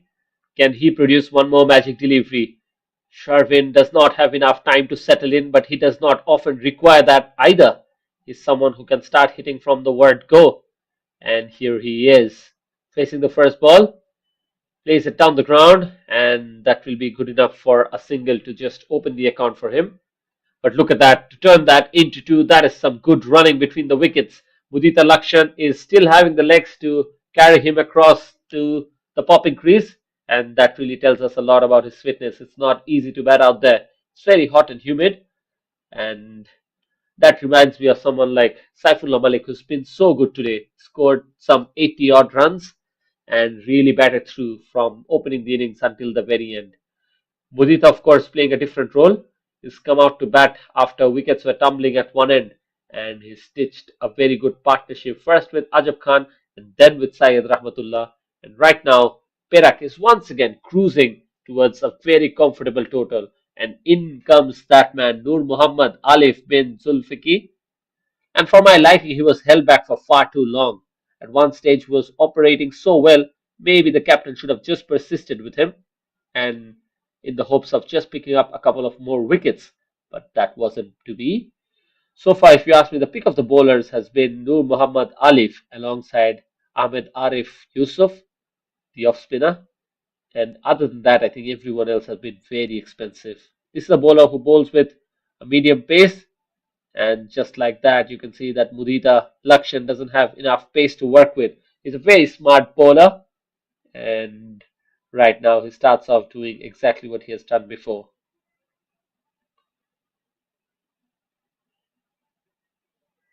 Oh, this time he threads it. He smashes it across the cover and he gets up another six. You can see that he threaded it towards the eye of a needle, and the precision at his absolute best. What a good looking shot that is. He knew that the bowler is not going to bowl with a lot of pace. He waits and waits onto that and eventually hits exactly where he wanted to. So ice cool under pressure from Mudita Lakshan at first, and now he's really playing with fire. Or this time, one more time, the ball goes in the air. There's someone underneath, but nothing much he can do. Just one bounce away from him. And look at the running between the wickets. He's picked up a couple of runs one more time. And how quickly has he moved on to 70? I think the hamstrings are giving up here. He's done a lot of hard work. He can afford to spend that little bit of time. I hope he's okay. Hamstring cramps are never too easy. And it's very good to see that Putrajaya fielders are coming in to check with him. And it is that right leg that is cramping up. Zakir Hussain, the captain, is also around. He's very dehydrated. He's asking for water. A little bit of pause in the game as the batter recovers. But extremely good sportsmanship shown by the players of Putrajaya, and that's really going to leave a lasting impression. These players are very young. I think first up it was the wicketkeeper who came running in. I have to say that he's a very good person and he has a heart of gold. Right when he saw that the batter Mudita Lakshan has fallen onto the ground, he came running in just to have a look. With that, we're allowing a little bit of time for Mudita Lakshan to recover, and with that, we have a little bit of a pause in the game.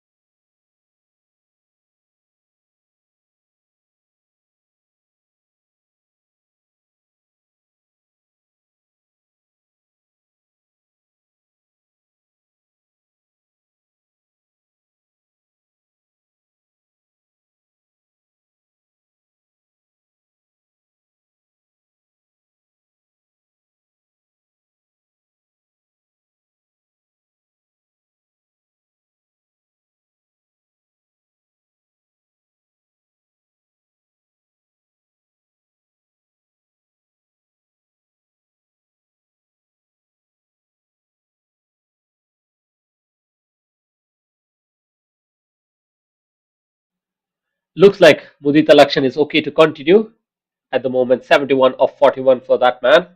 And this has turned into an outstanding fight back from Perak, from being under pressure because of losing wickets at regular intervals. They have come back very, very strongly. Maybe at least they will be looking to squeeze in 15 to 20 odd runs. And just like that, he's continuing from where he left off, even though he's cramping up slightly. He's picked up a single and has brought Sharvin Muniandi on strike. Sharvin is 2 of 1 and he will have to capitalize and score as many as quickly as possible.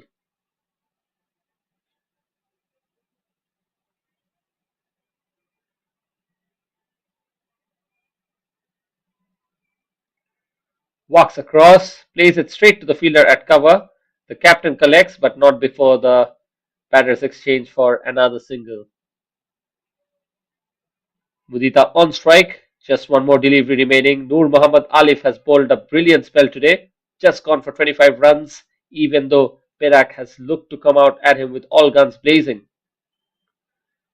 He wants to finish well, but that goes in the air. He has a chance to pick up another, but the ball doesn't quite travel to the fielder in the deep. So with that single, Mudita Lakshan has moved on to 73 of 43, and here we're in with that last over. It's 187 on the board with a loss of 6 wickets, and we'll have to see how many more they can stitch together.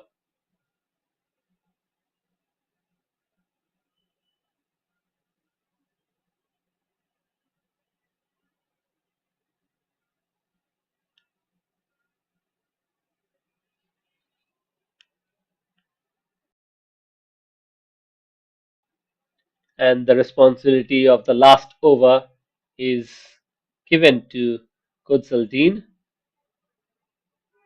Starts off with a full toss and he smacks it, absolutely storms it. He's broken the sound barrier almost. That's the amount of power that was involved. You could hear the crack in that, and you can absolutely say that this has been a stunning innings from that man. What a show. You can't really bowl there. Perhaps he was going for that Yorker.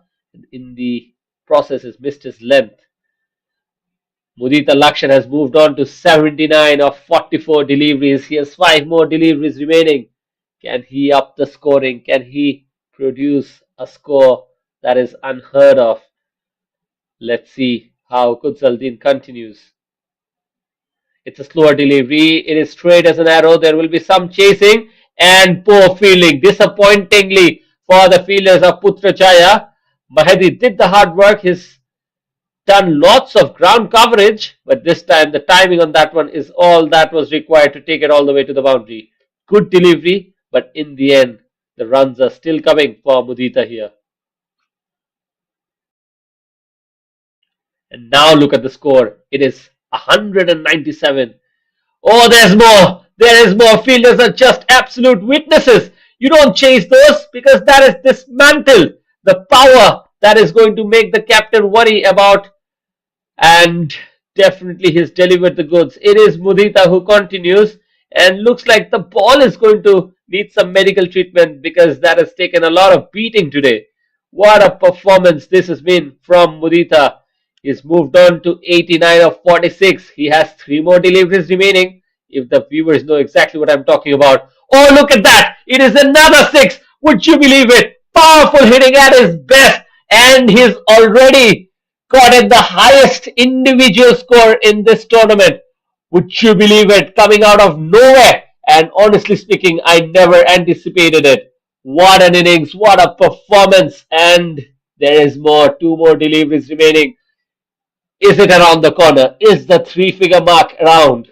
That is what the question is going to be. What a performance it has been from Mudita Lakshan. 2 more deliveries remaining. So far, the highest individual score is 85. 3 players have achieved it. Hasnain alongside Hassan Masood and Peter Isaac. It is short pitch. He's in with a chance. He's asked Sharvin Munyandi not to run at that. So very interesting cricket. It is Mudita who's just eyeing to hit a maximum. I think Sharvin is also having a smile at it, and he's hoping that maybe Mudita Lakshan can get it. And one more time, we're seeing him just taking some blessings from the pitch. And it is there! What a shot it is! It is 100, definitely. What a shot! And he does it in style. The last ball goes for a 6, and well and truly deserving. He's done the hard work, he's played it well, and a moment of absolute magnificent glory from Mudita Lakshan. It's 100 full of absolute sheer grit, fire and flair. You can see that the entire dugout is standing and applauding. This man deserves every bit of credit because this is not 100. It's a statement for the later matches as well. He stitched it together with some fierce pulls, some towering sixes down the ground, and the delicate touches when it was required. 101 in the end for him of just 49 is come out to bat when the Perak team has lost wicket at regular intervals, and a T20 century in the end for him in an interstate clash. This doesn't come easy, but today it is Mudita who has left a magical impression in all of our minds. If you look at the batting card, lots to talk about. Mohammad Haziq Aiman and Aslam Khan started well. In the end, the wickets were lost at regular intervals. I'm talking about the wicket of Amir Khan, Lahiru and Ajab Khan. But in came Mudita Lakshan, stitched initially with Ajab and then with Syed Rahmatullah, eventually scoring 101 not out of just 49 deliveries. This has been one for the ages. It has been an absolute dream of an innings. And if you look at the Soro batting guard, from Putrajaya. After winning the toss, they thought they'll have a good day with the ball in hand, but it wasn't to be. Kunsaldin got 1 wicket, but look at that. He's gone for 63 runs. And other than him, it was Noor Mohammad. I don't think he was properly utilized. 4 overs going for 26, picked up 3 wickets. And other than it was Ahmed Arif and Zakir Hussain who are among the wickets. But if you look at that mammoth total, it's 215 runs on the board. So after this short break, it will be Putrajaya in with the chase. But I think it will be very, very difficult for them to have a go at it because Perak are one of the strongest in terms of their bowling. So with that, I take a pause and we'll be coming back shortly after a slight bit of a drinks break.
Good afternoon and welcome back to BAYUEMAS Oval, where the stage is now set for what promises to be a thrilling second innings. Putrajaya are about to begin their reply, and the mountain ahead is very, very steep. Of course, talking about the runs who have been compiled up like a mountain here, the required amount of runs will be 216. So it's a mammoth total that the Perak has eventually achieved. It's a challenge of temperament, skill, and intent. Perak have posted such a big total that it is going to be a once in a lifetime chase if they're trying to get something out of this match. And it has been that man, Mudita, who was so good. I can't stop talking about him. He scored 101 runs of 49, and he was on 89, if I'm not mistaken. He had three deliveries, and the first went for six, and then it was a chance for him to take a single, which he refused, kept Sharvin Muniandi stranded, and off that last ball, just like a movie, he's hit a six and picked up his century. So with that, we are continuing here. Amir Khan to start off, and that's a wide, but look where the keeper gathers it. It's once again this pitch which is promising a lot of bounce from the new ball. And Zakir Hussain decides to open the innings alongside Akmal Danish Ahmed. Really, they have to play a very long innings because this is not some kind of a gully cricket where you want to do everything. You have to have a good day out there and trying to pierce a gap in the field. Third man is rightfully placed against a bowler who's bowling with the new ball in terms of medium pace. That is something that is very much required. And with that, Zakir Hussain is on strike. I think the power play is going to be very crucial. If Putrajaya get off to a flyer, we can get some kind of a game at our hand. But if Perak strike early, the scoreboard pressure will grow like a storming cloud. With that, the required run rate to start off is already 10.79 and just a loose slash added, and he's lucky to have not nicked it. With that, Amir Khan has started well. Zakir Hussain was very late with that shot and getting no connection whatsoever.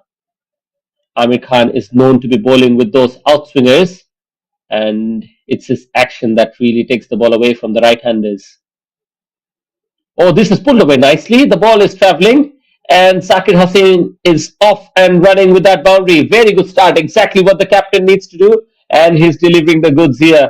He's a man who has that power in his cricket, and he has the perfect exhibition to demonstrate his skills here. Gets into a very good position, and almost it was more of a hook shot, and eventually it is the boundary that he will consider. Amir Khan is very competitive. He doesn't like being hit. He has two slip fielders, but on that occasion, it was a short pitch delivery, not having enough pace. So Zakir Hussain really having an advantage. But look where he's standing, almost on off stump. Anything full, if it hits him, he will be a goner. A thickish edge running, and this is good running. Are they going to run for that overthrow? Let's have a look because the bowler had hit him in the process of getting a run out. Decides against it. This is good sportsmanship. And it is Mohammad Akmal Danish Ahmed who's on strike. He needs to play some smart cricket. Someone like Zakir Hussain is at the other end, so he doesn't really have to take on the bowling as long as he gets some single and brings the experienced Zakir Hussain on strike. I think his role would be considered done. With that, it's another dot ball, turning out to be an interesting over. Already 7 runs in it. Here's the last ball up against Akmal. Amir Khan will just want to chip in with a few wickets up front, but so far Putrajaya have negotiated him well.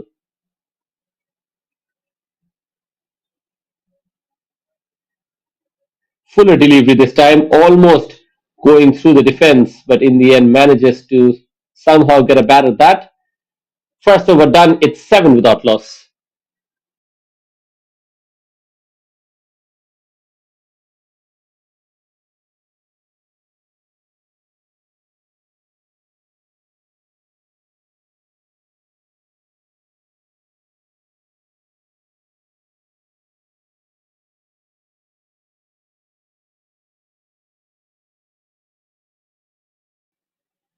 and the ever so experienced Sharvin Muniandi coming from the other end. So it looks like Perak is giving the ball to their best, and right now it is Zakir Hussain who will be facing Sharvin Muniandi. One over gone, Putrajaya 7 without loss. It is a cautious start, but they require some sort of calmness when they're chasing this mammoth of a total. Captain Zakir Hussain has already shown some intent. He's picked up a boundary with a lovely looking pull shot, but the long road ahead still lies. Both the batters know that they can't really afford to go into a shell. They also can't afford to gift away their wickets.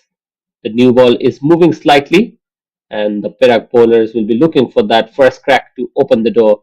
Here's Sharvin running in. Short pitch delivery smoked away with a lot of power and authority. This is the kind of cricket that Zakir Hussain likes to play. He relies a lot on his power, but when he hits, the ball usually stays hit. Good start from Zakir Hussain. He really needs to play some fearless cricket here. And look at that, he greets someone like Sharvin Munandi with such a stroke of authority. It's always good to see some positive cricket, and I think Zakir Hussain is willing to just lead from the front here.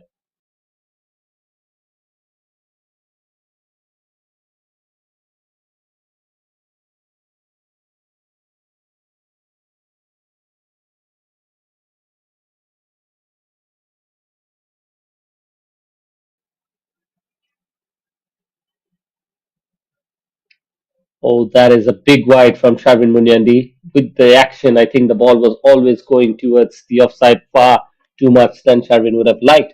But you can see that Zakir is really going to chase after it, and he's come out with intention here. If his bowlers are gone for runs, he wants to capitalize in the power play as well. Already 9 of 4 and striking well above 200. Here's Sharvin gone for 5 with the first legal delivery. Short pitch one more time, trying to cut that one away, and there is no room on offer. So really should have rather gone for a pull shot. As you can see, he's standing on middle and off. Really had an opportunity to get into position for that pull shot, but it's that front leg that has cleared up, and that is the reason why he was not in a position to play that shot. So technically speaking, he's not the most fluent, but when it comes to power, he's really a monster. So with that, let's see if Sharvin is able to exploit the gaps in that technique. Oh, that will be interesting. I'm waiting for the signal from the leg umpire. Umpire just lets that one pass. It's one bounce, but I thought maybe it was around that over shoulder length.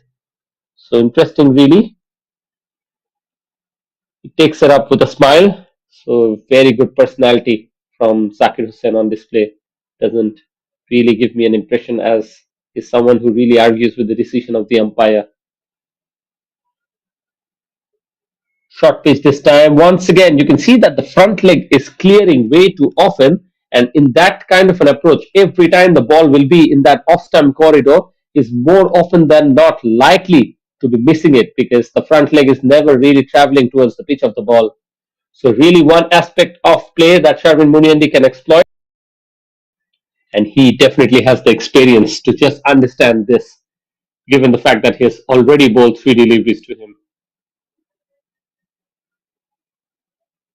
Or this time follows him, mixing it up quite nicely. Zakir Hussain is a very strong man and he will not show the emotions, but these are the kind of deliveries that can often leave a bruise and eventually, after the completion of the day, can come back to haunt you. Let's see how he goes from here, even though he's considered a boundary of the first ball. Since then, look at the comeback that he has had. Already 4 dot deliveries on the trot, required run rate 11.23. And with that comes the final ball of this over. Oh, no position one more time. It's really as if Zakir is standing on the back foot and the front leg is creating some kind of imbalance. So even though he's picked up a couple of boundaries, he's faced plenty of dots. Of the 9 runs that he has scored, he's gotten 2 boundaries, so there comes 8, and the other one was a single. So he's faced 5 dot deliveries, but it's just the way that the dot deliveries has come. It's not as if he's thrashed one straight to a fielder or he's getting good contact. He's really missing it, and especially a technical flaw is coming up to display here. With that, the captain Amir Khan is back into the attack. But wait a minute, he decides against it. It is Lahiru who's been handed the ball. He's someone with an express pace, and I think he's going to enjoy it here with that new ball. The pitch is offering a little bit of an extra bounce, and if he is able to exploit, I think he'll be in with a wicket. I think the perfect ball will be somewhere in that good length on that off stump corridor, and there are two slip fielders just waiting for someone like Akmal to have a nudge at that. Lahiru needs to be very smart. He doesn't really need to try anything fancy. Good old fashioned hard length is looking like going to do the job here. And with that, first delivery is full and exactly what was not required from him. Full credit to Akmal to be able to drive it such beautifully towards cover, and this should be good enough for a couple of easy runs. So with that, starts off tentatively. The ball not in that spot where we all anticipate it to be. Lahiru Darshana still has a lot of time. It was only the first ball of the over. We're within the power play, but after the promising start from Zakir, looks like runs have started to dry up here. Oh, this is a beautiful Yorker, almost castling him, but somehow the ball misses the stump and Akmal survives. This is what we need more from Lahiru Darshana. He has the pace to really make life uncomfortable for the young batter. But I still believe that the better idea for someone like Lahiru will be to hit that hard length, especially given that he has two slip fielders in play and the pitch is offering a lot of extra bounce. With that, here's Lahiru steaming in for that third ball. Nicely driven on the rise. This is exquisite timing. Chases on from third man and young man take a bow. This is scintillating batting. Akmal Danish has placed one right in the gap and reward for some very good timing there. Look at that replay. This is how the footwork should be from an opening batter, and he's really demonstrating the class he has. Still early days for him in his career. He's exposed to a very big total today that is to be chased, and right now still 198 runs are required to be chased from 17.3. In comes Lahiru, who is up against a young and promising batter who's looked good with his technique. Once again, the in-swinger comes in, and the batter, I think, is guilty of not bringing out that flick shot. He's trying to play some elegant shot towards cover. You can see him shadow batting that flick shot after that ball has hit him on the pad on a couple of occasions already. So really, we want to see that flick shot as well, and we're praising his technique. That is one aspect of opening batters that we often appreciate if the batter is able to play all across the ground. This time, a demonstration of how good his back foot is. Cuts that one away. Doesn't get the gap though. It's a dot ball. So far, Lahiru Darshana is not really hitting the right areas of that pitch, and that is why he's really struggling against this young batter, Akmal Danish. He's really shown us that he's very good on the offside. So really, you have to test him a little bit. He's not the tallest of batters. Maybe just mix up that length a little bit. Go in for a short pitch delivery. As you can see, that is much better. Outside the off stump, getting a little bit of a movement. And this is when you're just inviting that edge towards that slip fielder. The captain having a little bit of a word. I don't think he's done too much wrong there. As long as he bats with a little bit of confidence, he'll be doing good. With that, that's the completion of the over. 3 overs done. It's 18 without loss. But runner ball is not going to cut it. Although they've come out with intention, they have to translate it by scoring some kind of boundaries in quick succession. In comes Zakir, who has picked up a boundary against Sharvin in his previous over, but since then he hasn't scored any runs. So here he is, Zakir, up against Sharvin Muriandi for the second time today, and you can see that suddenly the slip cordon looks very strong. Short pitch this time, once again not in any position to play that cut shot. I think the young batter from the other end, Akmal Danish, has to have a word with him. That skipper, you have to use your feet. Don't forget, this is a crucial part of batting, especially when you are introducing yourself up against a swinging new ball coming from someone as experienced as Sherwin Muniandi.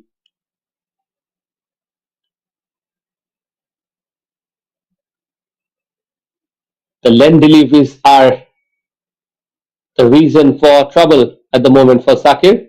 And you can see that every time I think Sherwin is going to push it towards that good length, it is never going to be easy for Zaki to negotiate. You can't be just hopeful and go after the balls from good length in terms of hitting them across the line. You have to really channel yourself in that right position. You have to take your feet towards the ball and then bring in those shots. So really something that has not worked for Zakir Hussain, and I'm thinking maybe a fall shot is just around that corner. Oh, that is very well directed. Beautifully bowled from Sharvin Muniandi. He's asking the right question. He's following the batter, and the umpire hesitantly signal one bounce. But really, this is turning out to be a very good over. I'm highly impressed by how Sharvin Muniandi is going about it.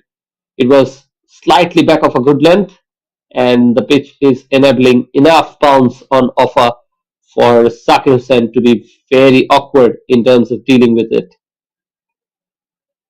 9 of 13 now, runs have dried up, creating some room, and that is not what you expect. It is really turning out to be a struggle for Zakir Hussain. Is not picking up runs, and would you believe it, in the fourth over, it almost looks like Sharvin Muniendi is running away with a maiden. Looks like there is some discussion in that slip cordon. Syed Rahmatullah is giving his insight alongside the two slip fielders there. Can he pick up a maiden here? It's always a milestone that the bowler will be very proud of, and he does that. But it is just some awkward batting from Zakir Hussain.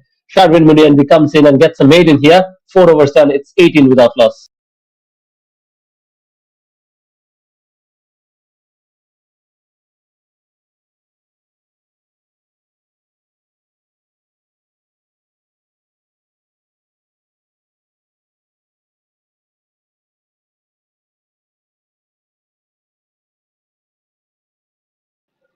I think one more time we're seeing something very interesting. Sharvin is coming in to bowl one extra delivery. I think the umpire was not in awareness, but it doesn't really matter. Sharvin Muniandi finishes off with a dot, and Zakir's struggle continues.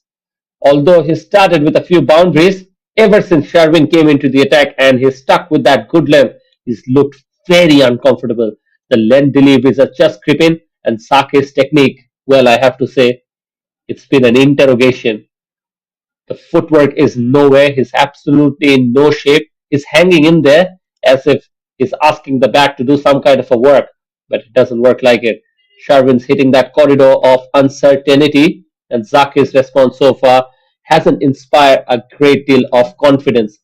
And to make matters worse, sometimes you can play defensively. It's just that Zakir Hussain has gone flashing at it, and he's missed even in terms of making any kind of contact with the ball in terms of the last 9 deliveries. So that really tells us how strongly Perak has situated into this attack.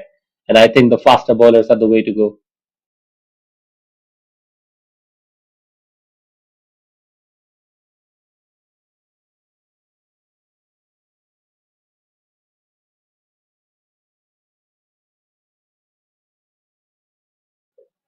Oh, that is beautifully bowled. This time from the fast bowler Lahiru against Akmal Danish.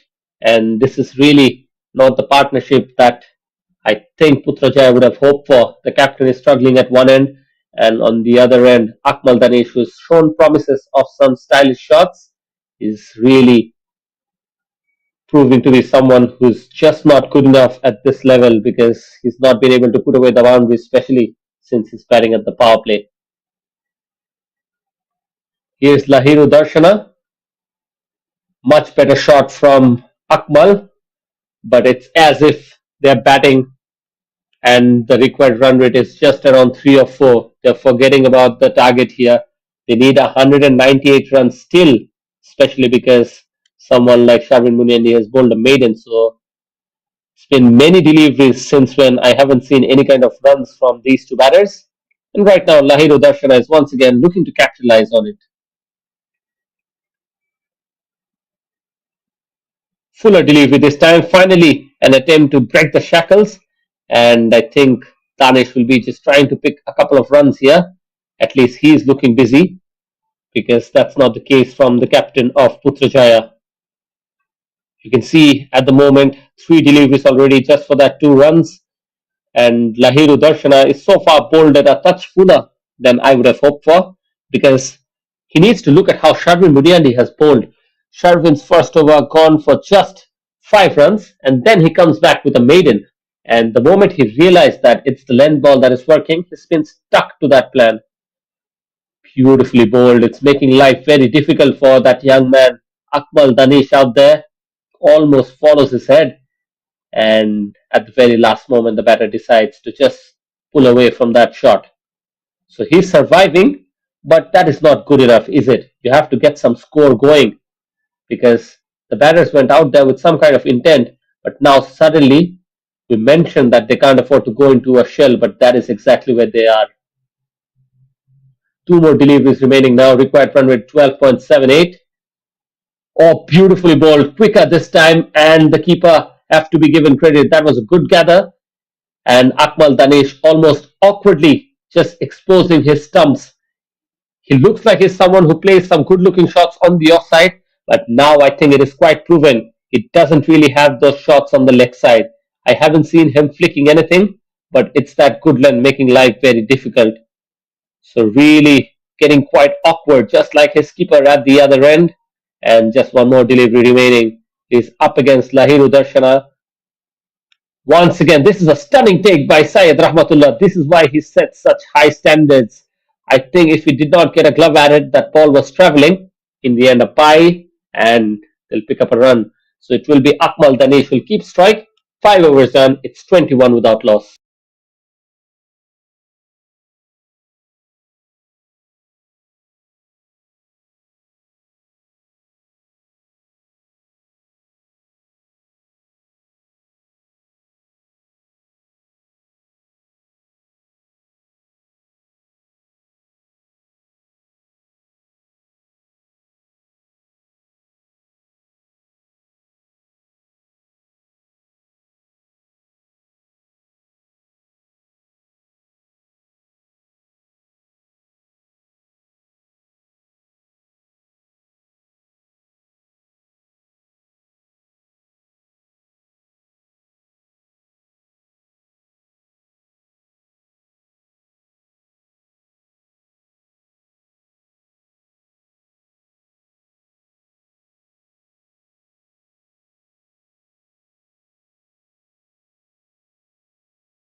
And we have a change in the bowling. It is Mohammad Ayman Jakwan into the attack.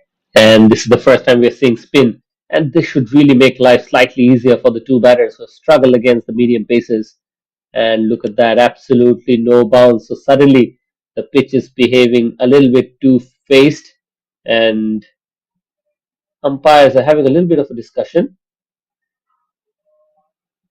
Maybe the fielders are just chopping in between the delivery of the ball. And this is rightfully done. Have to appreciate the umpire's role here. And with that, Mohammad Ayman Jakwan starts off with a dot.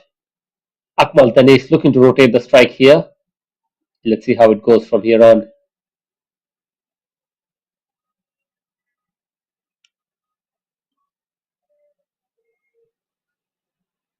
Trying to stay away from the hitting zone. Beautifully bowled. Starts off with a dot. And Akmal Danish is looking like he's gone back to that shell. 9 of 16, exactly the same as the captain. Oh, beautiful ball. This time it comes back into the right hander, but have to give the batter credit. That was cut away beautifully. So brave shot attempted by that opener Akmal Danish. He's trying to leave an impression here, and this is the best shot that he's played today. Rocks back into a very good position, and the fielder at backward of point really had no chance.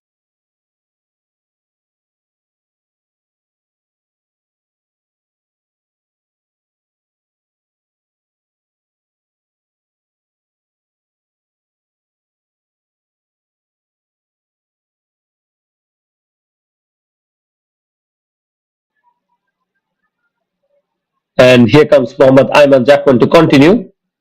Once again, with provided that is beautifully bowled, and what a good take from Saeed Rahmatullah one more time. He's a very good keeper, and I think he's one of the best in the business, just lurking around this domestic circuit. Akmal advances, use of the feet, an effort there, good pickup, in with a chance, captain should be gone, and I think the leg umpire is not in favor. In the end, I have to say a good decision. He has hawk eyes, and if he says no, then definitely it shouldn't be.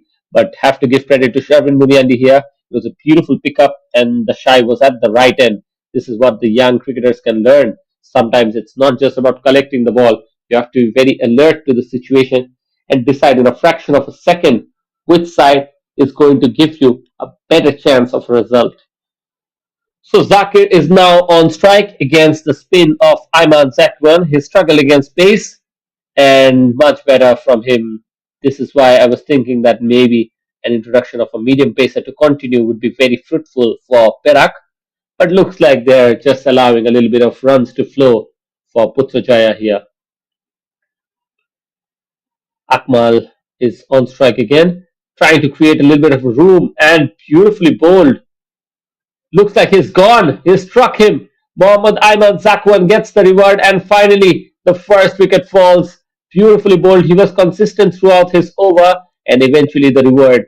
Akmal Danis Ahmed, he looked good. He's shown promises, but now he has to take the long walk back to the pavilion, scoring just 14 of 20 deliveries, strike rate of just around 70. Really wasn't what Putrajaya had hoped for him, but it's also the captain at the other end who's not among the runs. So pressure is on, and they need someone to step up with the bat and just take them closer to that target.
And one of the tournament's leaderboard, Rahim Khan, is now coming into the attack, and Zakir Hussain is now joined by Mehdi. This needs to be a good partnership because so far the innings of Putrajaya is not really going anywhere.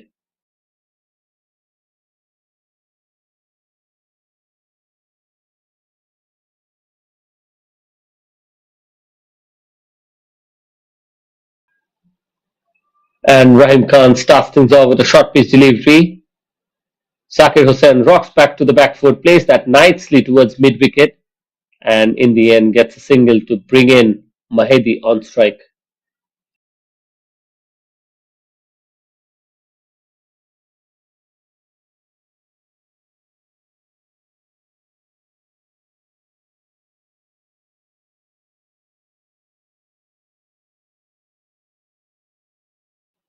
Rahim Khan has already picked up 3 wickets in his previous outing, and he wants to be among the top of the leaderboard and almost picking up an outside edge that did not carry to the slip fielder.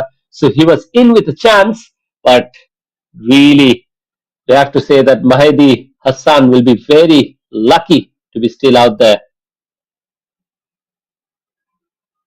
Creates a little bit of a room. This is a good shot. This is the kind of intent that was missing, and that is dispatched straight towards cow corner, and that's a six. Exactly what they needed. Mahdi Hassan is a solid player, and this is the first six for Putrajaya. Exactly what they needed because they were really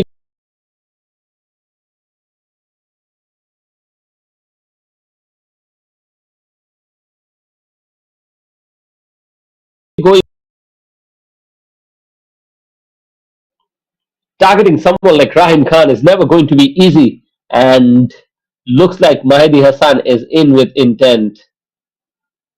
On that occasion, it is surprisingly when I just mentioned intent, he just allows one to pass by. Should have been cut away nicely towards the point region, but decides to just have a look at it. Here's Mahedi to continue, use of the feet, and plays with soft hand to get a single. Zakir is back on strike, and he really needs to start going. At the moment, he scored 11 of 17.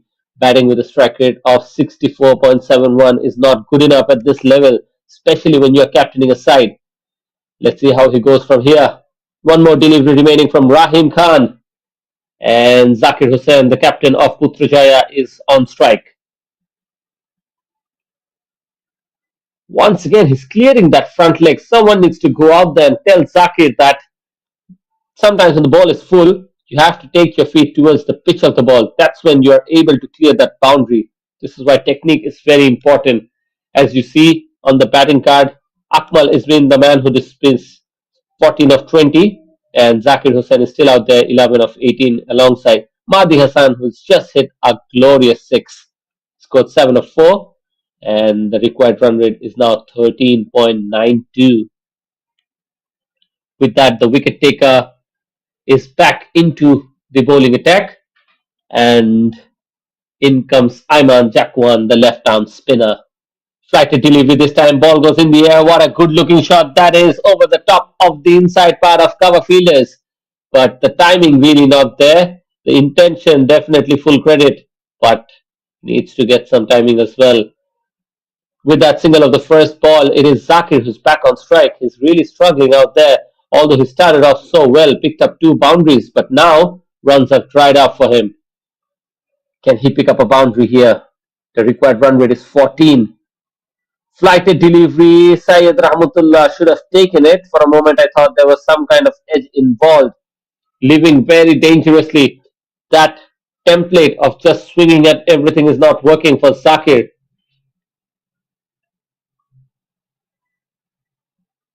And this time it's a fuller delivery, once again clearing that front leg, but he's happy to get some kind of connection. Takes a couple of runs and he will continue having the strike.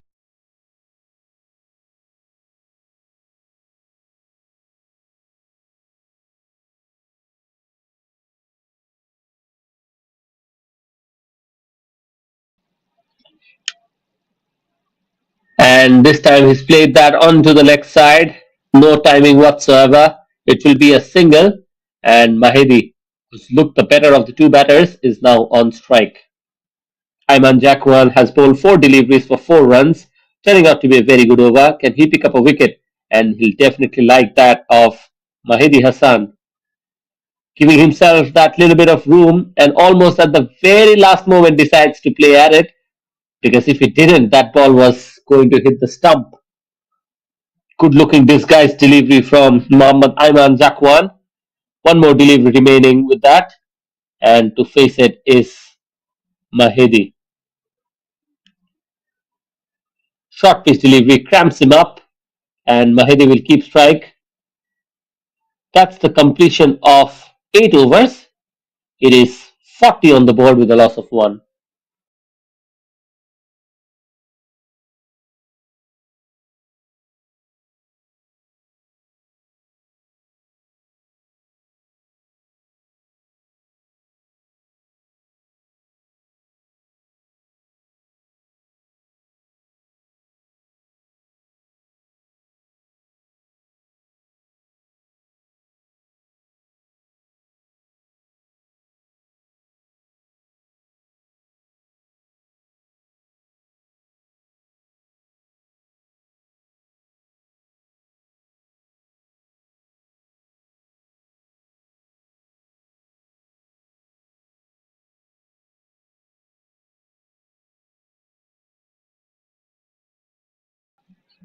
Rahim Khan back into the attack,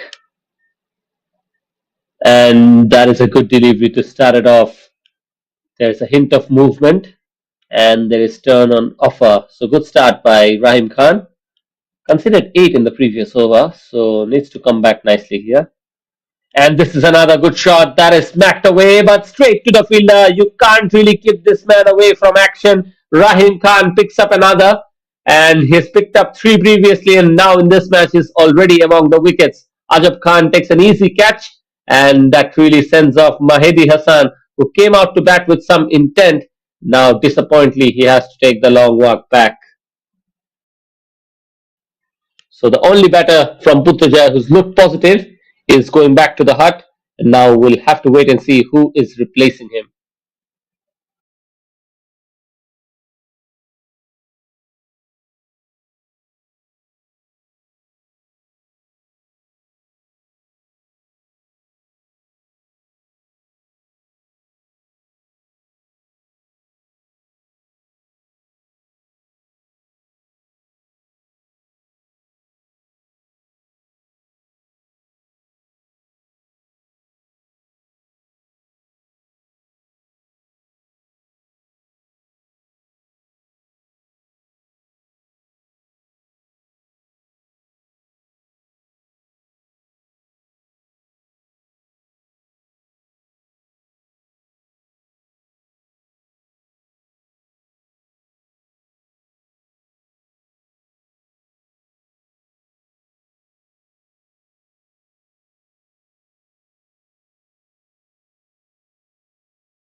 Rahim Khan to continue against the new batter, Mohammad Adam Afzar.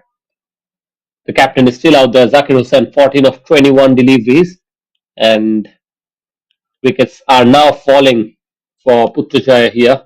Rahim Khan's introduction is really shifting momentum towards Putrajaya.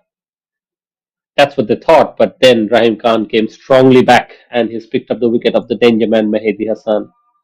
So now they're in a very, very dominating situation, and from here on, Putrajaya look almost hopeless. Look at that, beautifully bowled. Is in with the question, but I think that was going down the leg side, so umpire not in favor of the bowler. Already four dots on the trot. Can it be the second maiden over? That's what the question is. Sharvin Muniandi has already produced one before. Two overs from him, gone for five. Now Rahim Khan almost on the verge of getting one. Oh, beautifully bowled. Is that a nick? Syed Rahmatullah was appealing for it, but umpire says no. So start to finish, and Rahim Khan picks up the second maiden in this innings.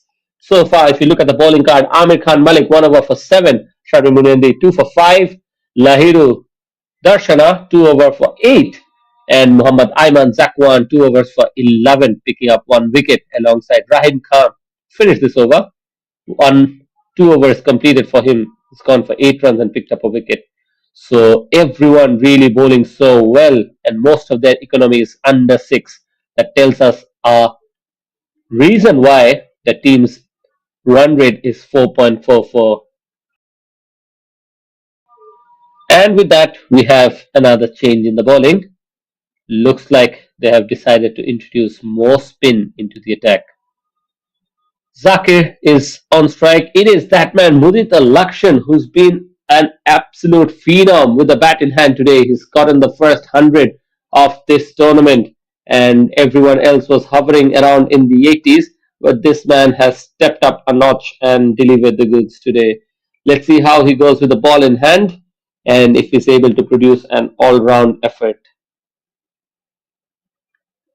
The left arm spinner making it very awkward for Zakir Hussain, and one more time he's played and missed. So really, the story for the day has been Zakir Hussain swinging like he's in a sword fight, but in a sword fight it would be more risky because he's missed everything. So this isn't batting right now.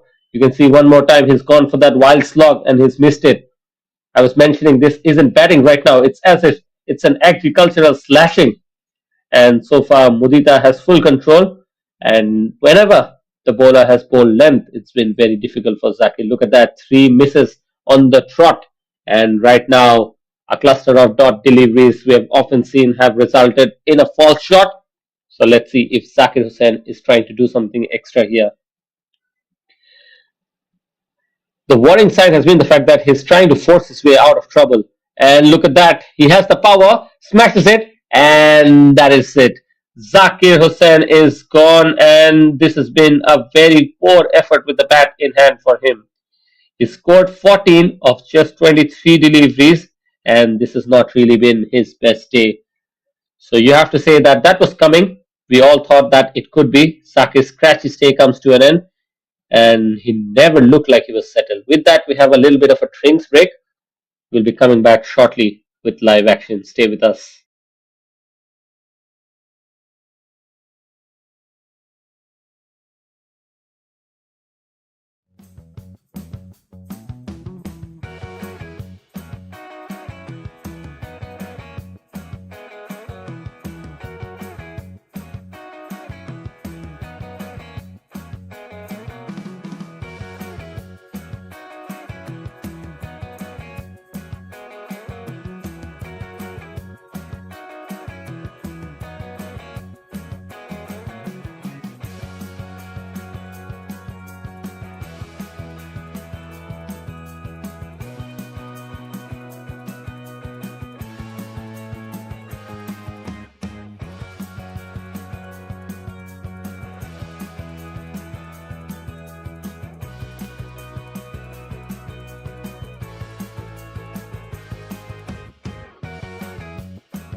So Mudita Lakshan started off with a few dot deliveries, and now he's picked up a wicket.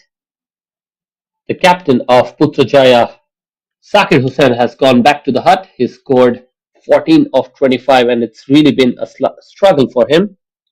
So he tried everything except getting behind the line of the ball. He never took the feet towards the pitch of the ball, and he was going in with slashes, swipes, and just some hopeful pokes. Eventually, Mudita gets his man, and that really tells us how big of a struggle it has been for Putrajaya to be out there. Once again, starts off nicely. Faisal plays a nice looking shot. This is much better cricket, and with that, he's off the mark of the very first delivery that he faces. Mudita Lakshan so far has gone for just one run, and he's picked up a wicket, and this is going to be his last ball, and he'll want to leave an impression here. Can he pick up one more?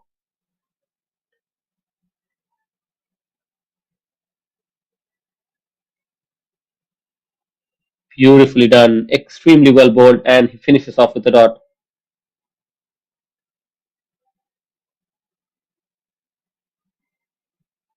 So with that, Mudita's first over is completed, and we have to say that if a blistering century was the bat wasn't enough, he now comes on with the ball and gets the wicket of the opposition captain. Zakir Hussain was trying to break free after that nervy exposure. It is as if he was trying to take on the bowler and he has perished in the process. What a day Mudita is having. A batting hero and now a game turner with the ball. Everything he touches is turning into gold. This isn't just a performance, this is an absolute one man show. So 10 overs down with that, 41 on the board with a loss of 3. And it's needless to say that the required run rate is now going completely out of hand. That's a directed and out of nowhere. it is in that over from Rahim Khan that they pick up a wicket. Would you believe it? That throw was absolutely required, and just out of nowhere, it is that talisman, Shavin Muniande, who's never going to miss out on anything in the field. He's one of the best for Malaysia, and right now he's delivered for his team, Perak here. Just when Mohammad Adam Faz was looking like he's going to settle in, out of nowhere, he's not even allowed to pick up a single to get off the mark. He's dismissed of a beautiful effort by the fielder, and it is none other than Sharvin Muniandi.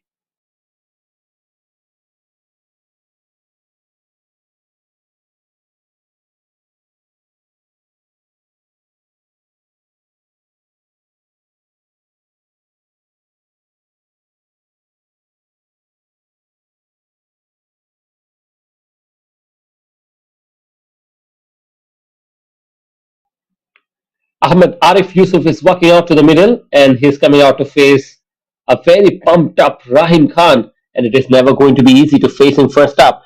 And he's already looking nervous in the way he's approaching the pitch, and that really tells us how dominating the performance from Perak has been today. So at the moment, the disappointment of Putrajaya is to continue because this is what their batting performance has been after coming out to bat with a little bit of a positive intent. Just when Sharvin Muniandi came in with the ball, the pressure was started, and after that, they never really allowed themselves to get out of it. Rahim Khan is now continuing. Ahmed Arif is on the non-strikers end. Brilliantly stopped. Maybe could have been another effort with the fielding, but that was half stopped really. So that is why they're able to pick up that single. And now Ahmed Arif Yusuf will be on strike. The batter whose run out is Faisal Rahman is gone out scoring just one of two deliveries, and looks like the worry for Putrajaya today is never ending. Oh, what a delivery! Peach, absolute beauty and brilliant glove work. So first of all, it pitched in the right area, getting enough turn to completely bamboozle the batter, and then the keeper had to do the rest. The only thing that has worked for Ahmed Arif is the fact that he never left his crease. Other than that, that was a delivery that was absolutely deserving of a wicket here. Two more deliveries remaining after this. Oh, what a delivery. This time the googly comes in and cramps him up almost as if he was unaware that something like this can ever exist in cricket. That's the kind of reaction I saw from Ahmed Arif Yusuf. And just now, this is turning out to be another beautiful over from Rahim Khan. But he needs to be considering it as if he needs to be up there in the bowling card. So he'll be eyeing for a wicket. Just when I say that, a good looking shot from Ahmed Arif to just take him off the mark. And with that, another beautiful looking over is almost coming to an end. Rahim Khan will have one more go, but this time he'll have a chance to bowl to Muhammad Adam Asfar. Flight delivery, ball goes in the air, there's a fielder, but ball just not traveling towards him. So the mistimed shot is really what has saved him, because otherwise it was going straight down the throat of that fielder at long off.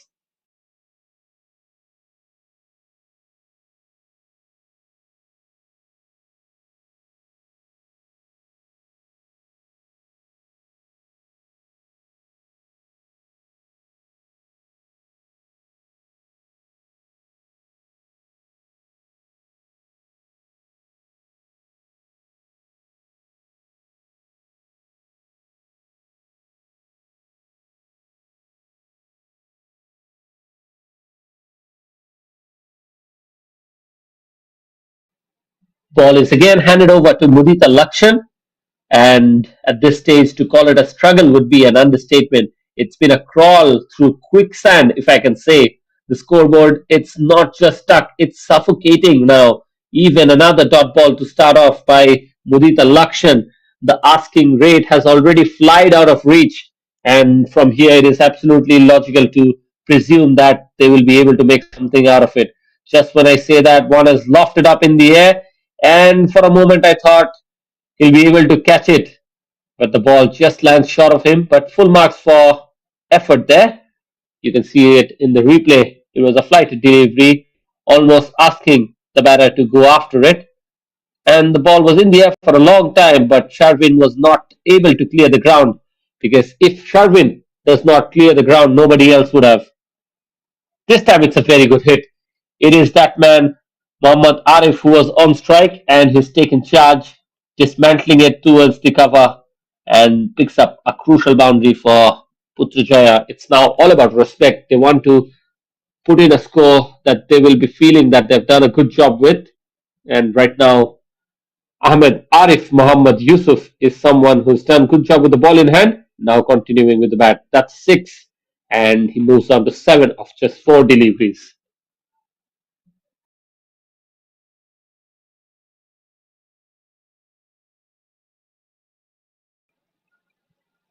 Mudita Lakshan to continue. Beautifully bowled. And if he was stuck in front, I think there could be an appeal. Nevertheless, this is some very good bowling. Mudita Lakshan so far has bowled brilliantly. He's picked up a wicket. And I think the other notable mentions are Shavin Muniandi alongside someone like Rahim Khan. Look at that, just tantalizingly close this time towards the fielder at point and going a single-handedly. So they're living dangerously here. But you can see that there's some sort of an intent because if they hung around and maybe play out the 20 overs for just 80 or 70 odd runs, it's never going to do them goods. On the other hand, if they go after the bowling and pick up a few boundaries, even though there is a risk of a wicket, as long as they pick up some runs, they'll be inching closer that target. So at least they can help their net run rate in that process. So with that, this over comes to an end. 12 overs done. It's 53 with a loss of 4.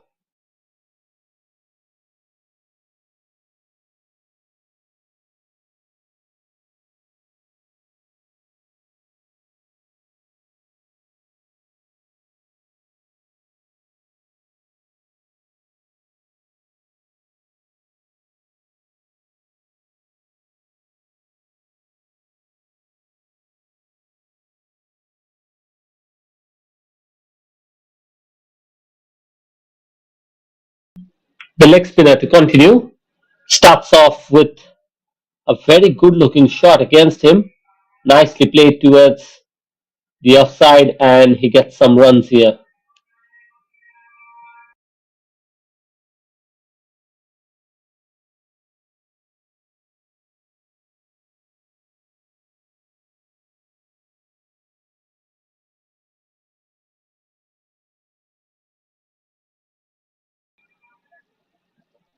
Short pitch this time, guiding it away towards point. In with a chance of a run out, but I think that's a mistake. Rahim Khan should have stood behind the wicket.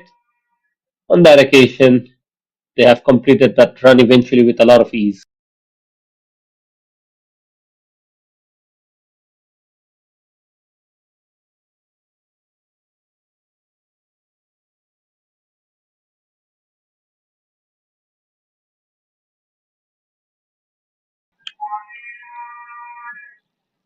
Beautifully played this time with the full face of the bat.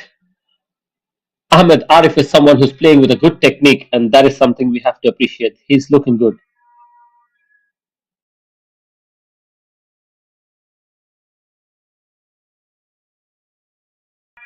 Slightly shorter pitch, trying to go the aerial route, and it is straight down the throat of the fielder at long on. Good effort by Ajab Khan. He takes another catch, and one more time it is that combination. Rahim Khan bowling and Ajab Khan taking a catch. We've seen that before, and the very good looking batter Ahmed Arif now has to walk back to the pavilion. Rahim Khan will be very happy. He is now featuring among the wicket takers right up top in terms of the most wickets, and he'll feel that that is where he belongs. So he wants to maintain it, perhaps by picking up a few more wickets. Let's see how many he can do. At the moment, top of that chart is Prashant Madhukar, who's picked up seven, especially thanks to his 5 wickets today. On the other hand, Rahim Khan has already picked up four, but let's see how much more he can deliver with the ball in hand today.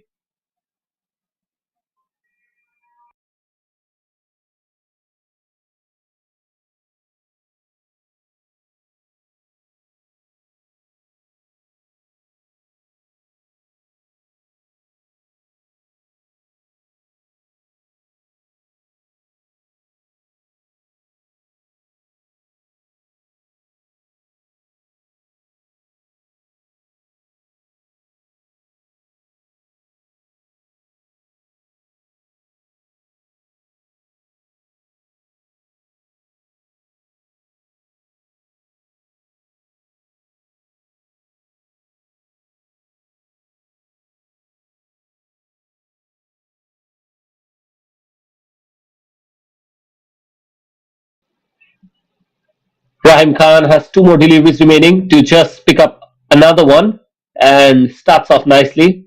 It is Kadzaldeen who's on strike. He's a promising young fast bowler, but right now he's up against a seasoned campaigner in Rahim Khan. Half of the side is already back at the hut. It's 56 now. One more delivery remaining for Rahim Khan to just leave a mark here. He has a slip in play. Oh, beautifully bowled. Almost too good. These are the kind of deliveries that are so good that you don't pick up a wicket with those. Excellent end to the over. 4 overs gone for just 14 and picked up 2. So good over comes to completion. 13 overs done, 56 with the loss of 5.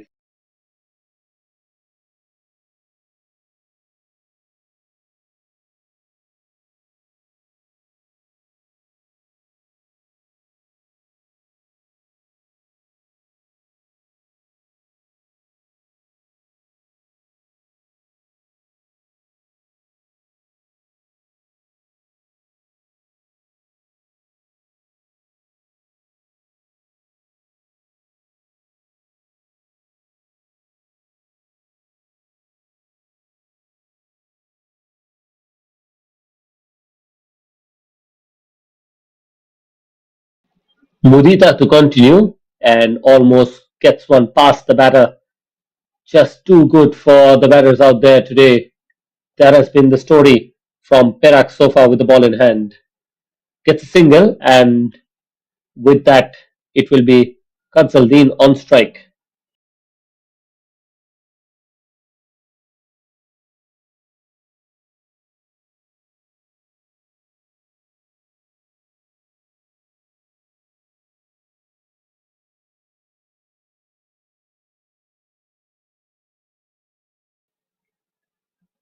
Flighted this time, and that is nicely done by the batter Kadzaldeen to get off the mark. So dealing with singles here.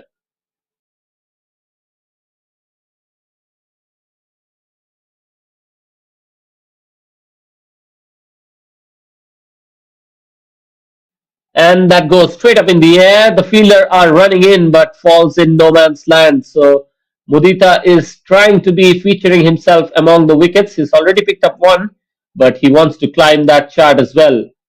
So just allowing the batters to have a go at him, and the batters are not timing. So that is why they are surviving because the ball is really not traveling for them. This time plays on the leg side. That should be another single.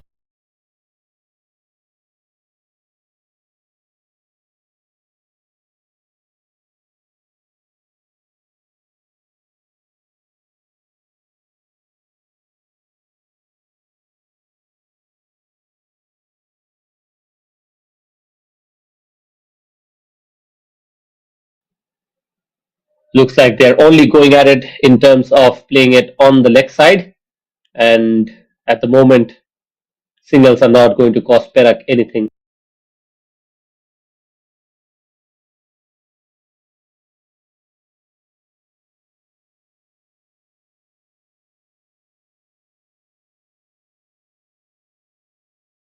Oh, that is exceptional glove work. Beautifully done by Syed Rahmatullah, and Mudita Lakshan has produced another very good looking delivery. So it is going to be a dot ball, but for a moment it really looked like he's going to pick up another wicket. We have to say that he's been exceptional behind the wickets. So good. That effort, that combination of the bowler and the wicketkeeper was exceptional.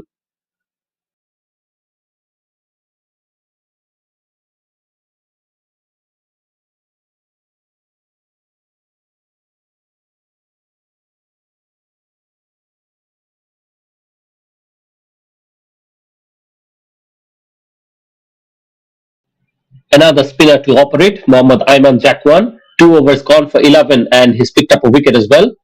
Here is Mohammad Adam Asfar on strike. Oh, that's a very wayward delivery. Still manages to play it on the offside. So Mohammad Ayman will take it because otherwise it could definitely be a wide.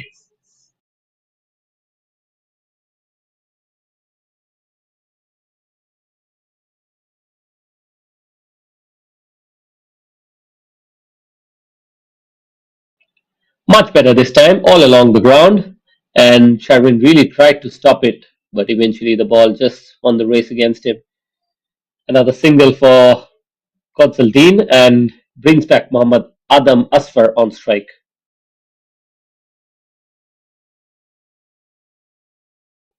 Length this time and trying to heave it towards the leg side. So that contact between bat and ball is exactly what has saved him. Otherwise, the ball was really traveling and getting the wickets.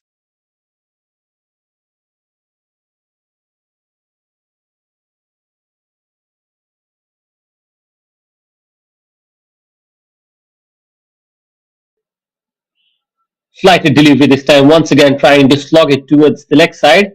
It will be another single. So already four singles in this over, and so far nothing that can be too costly for them.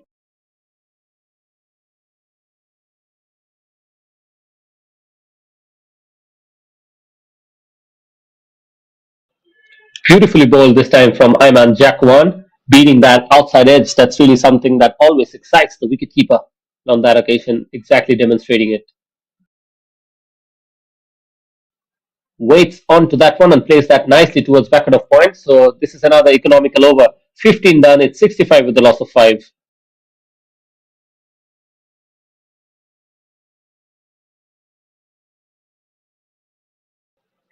Lots to talk about. I think we've seen an absolute hero today.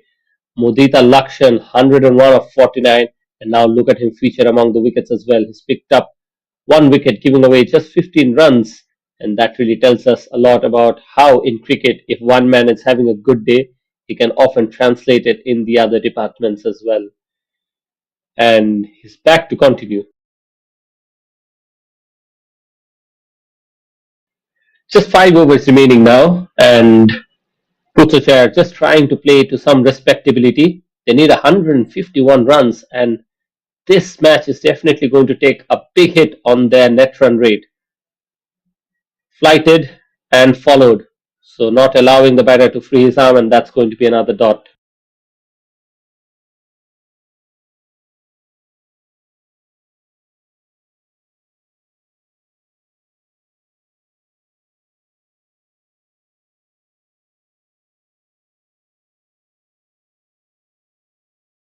And just out of nowhere, he's picked up a wicket, just bowling it at the stump. That is all that was needed, and Katsaldeen is gone. It is that man, Mudita Lakshan. He's picked up another one and really is putting on a performance with both bat and ball today. You can often take either of these performances and be very happy as a captain. And look at what he's done. The batter really committing to that shot, and nothing really from the bowler in terms of some room. Just hitting the stump, and now they're finding themselves 6 down.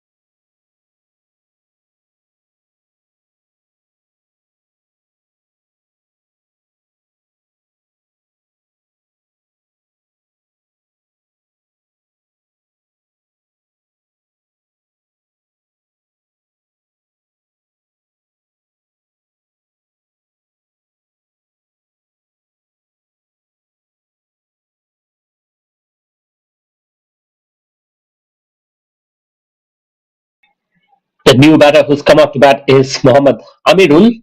He has joined Mohammad Adam Asfar, and we have to at the moment say that Mudita, you can stop it right now. He's back at it again. He's getting the wickets, and look at how he's bowling so economically. He's now got his second. Putrajaya are crumbling at 65 for 6 in just 15.3. And who else but the man of the moment to land another blow? And look at that.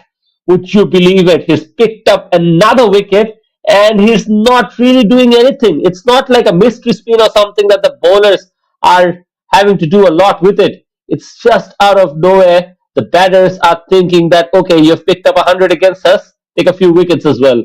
So just like that, absolutely no technique and no mindset to defend. and it is Mudita who's picked up another wicket. What a performance from Mudita Lakshan Sinath, and he's been so dominating. I don't remember anyone who's put such a good show with both bat and ball in recent times.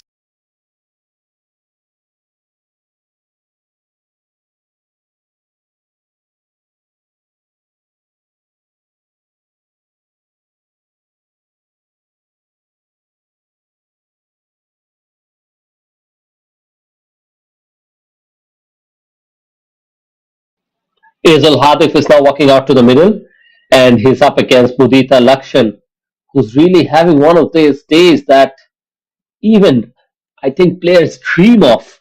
And this is something that is going to be lasting with him for a very, very long time. First of all, a century with the bat, and now 15 runs given, and he's picked up 3 wickets in his spell. He's dismantling this lower order with quite brilliance. And what is quite special about him is the fact that he does not come up with any kind of wild celebrations, no theatrics really.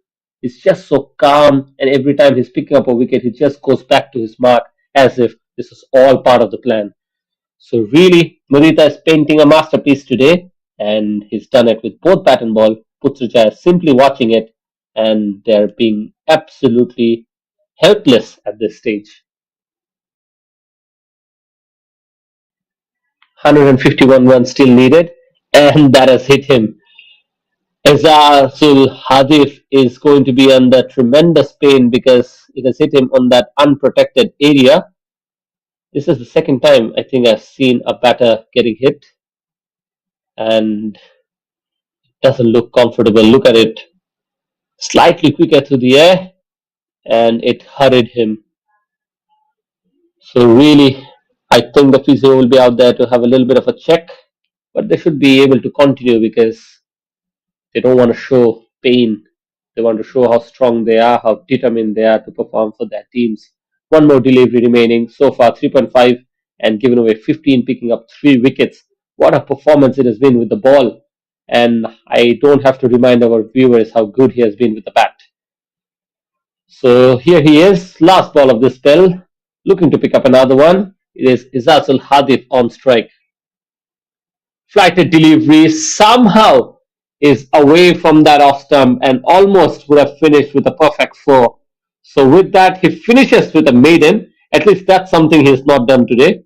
He gets a maiden to finish off his spell. 16 done. It's 66 with a loss of 7. And what a disarray of a batting performance this is from Putrajaya.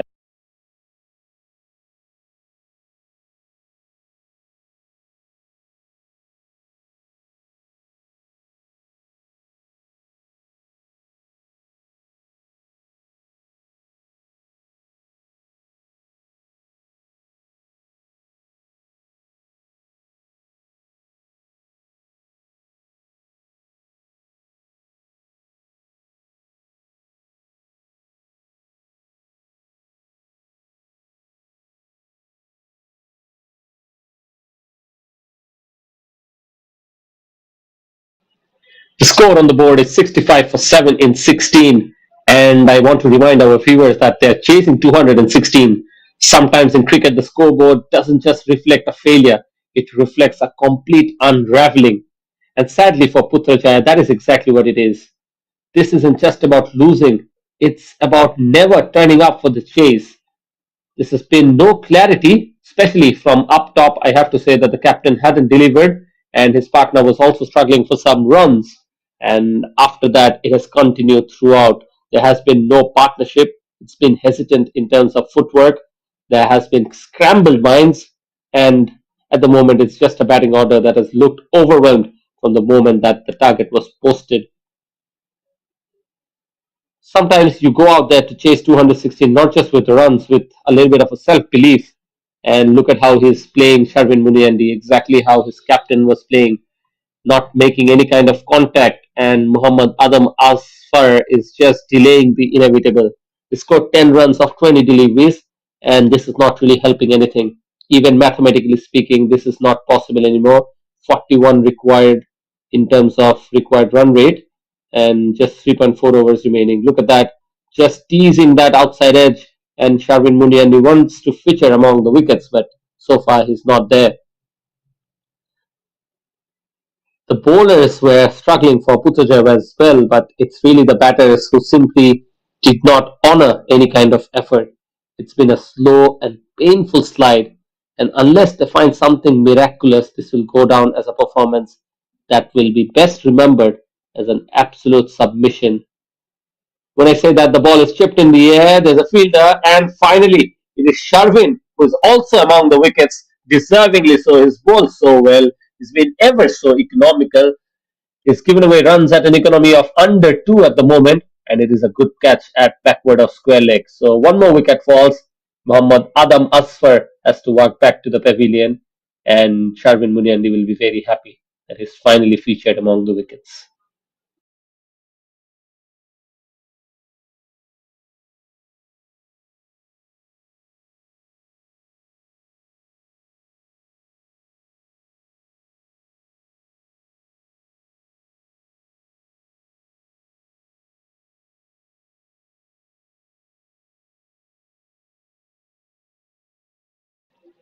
Just two more wickets remaining now. Sharvin is on the verge of picking up another maiden.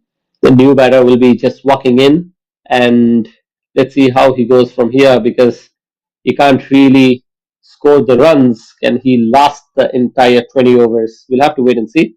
Sharvin now, as we mentioned, has joined the party. He's picked up a wicket to cap off what has been an extremely exceptional, tidy fast bowling spell. So far, he's bowled 2.4, given away just 5 runs, and he's picked up a wicket.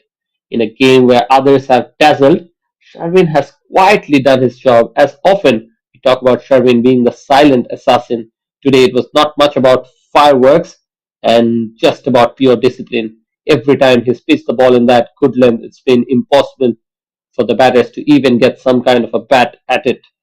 So he squeezed the life out of this innings, and so far he's done a very good job. It's not going to make the headlines because Mudita was brilliant. He's picked up three. Rahim Khan as well, picking up 2 wickets. But I think this is going to be a spell that he will be very proud of. Spoiling his effort, that will be a wide down the leg side. Could have picked up another maiden. Nur Muhammad Alif is on strike, and right now just 2 wickets remaining for Putrajaya here. Required runs for them is 150.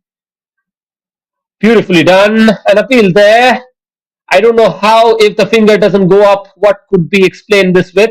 And as you can see that even though it's late, Sharvin has considered a wide and has picked up a wicket. So he'll be happy because it's not the maidens that show up in that bowling stats. It's the wickets, and he's going to be very proud of it. So with that, Nur Muhammad Ali's short stay comes to an end, and it's the final batter who'll be now coming out to bat. It was a brilliant delivery, as you can see in the replay. Umpire took a little bit of time, but definitely there was something. Otherwise, how could the ball travel in that channel to the wicketkeeper? So even though he took a little bit of time, he's raised his finger. In the end, Sharvin is featuring among the wickets with 2. So now we can truly say that he's perhaps been one of the best among the bowlers today because so far he's only picked up 1, and now with 2, he's featuring amongst the likes of someone like Rahim Khan Malik, who has had to spend 14 runs for those 2 wickets, but Sharvin, on the other hand, has just spent 6. So that's how good this bowling has been. Sharvin with 2, Muhammad Ayman Zakwan with 1, Rahim Khan Malik once again featuring with 2, and Mudita Lakshan has picked up 3 wickets. One more delivery remaining now. Can he close out this innings? The score is 66 for 9 and in 16.5. So how much longer can they drag this? Let's see. Sharvin coming in. Can he produce a Yorker up against someone like Shais? It's going to be something that can be productive. Just misses out on that outside edge. This is a very good over from Sharvin that comes to completion. We have one more over remaining if the captain just wants to bring him on. 17 completed. It's 66 for 6. For 9 rather. Just wanted to make a good number out of it, but it looks like they've batted even worse than I am making a fumble with. So 3 overs remaining now. and exactly 150 needed. Mathematically and logically, it is impossible from here, but the question is truly if they can last the entire 20 overs.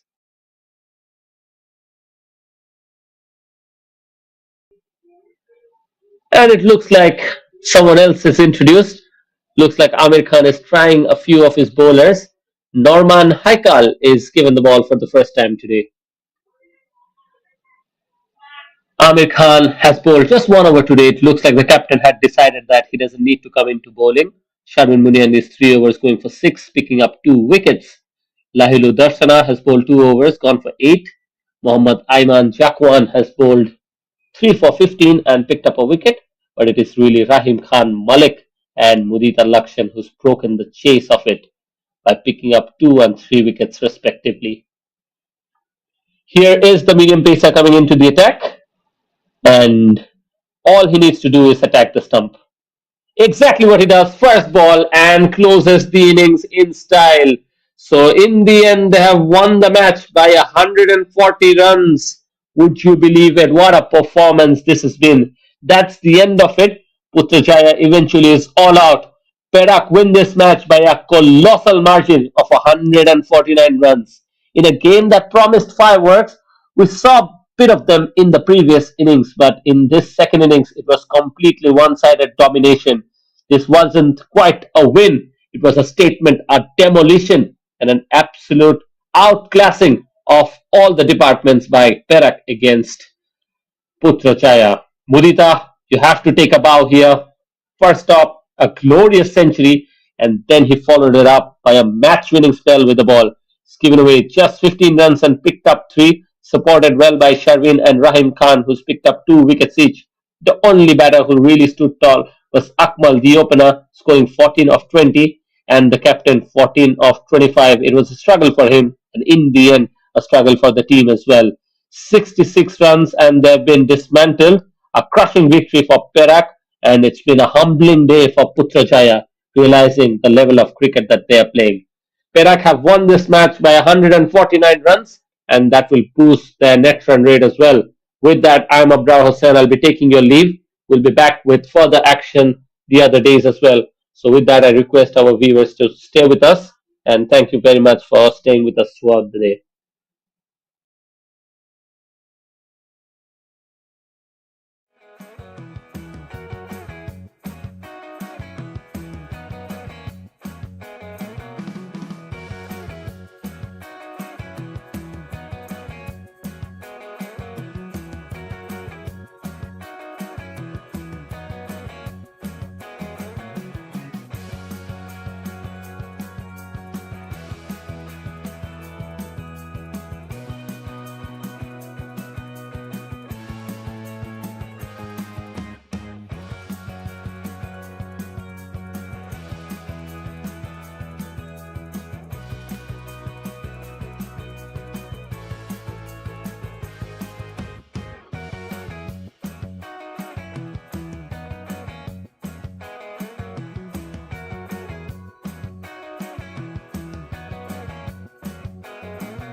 Today match between Putrajaya and Perak.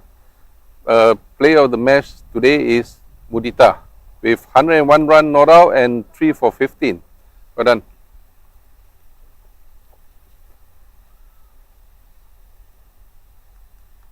Thank you.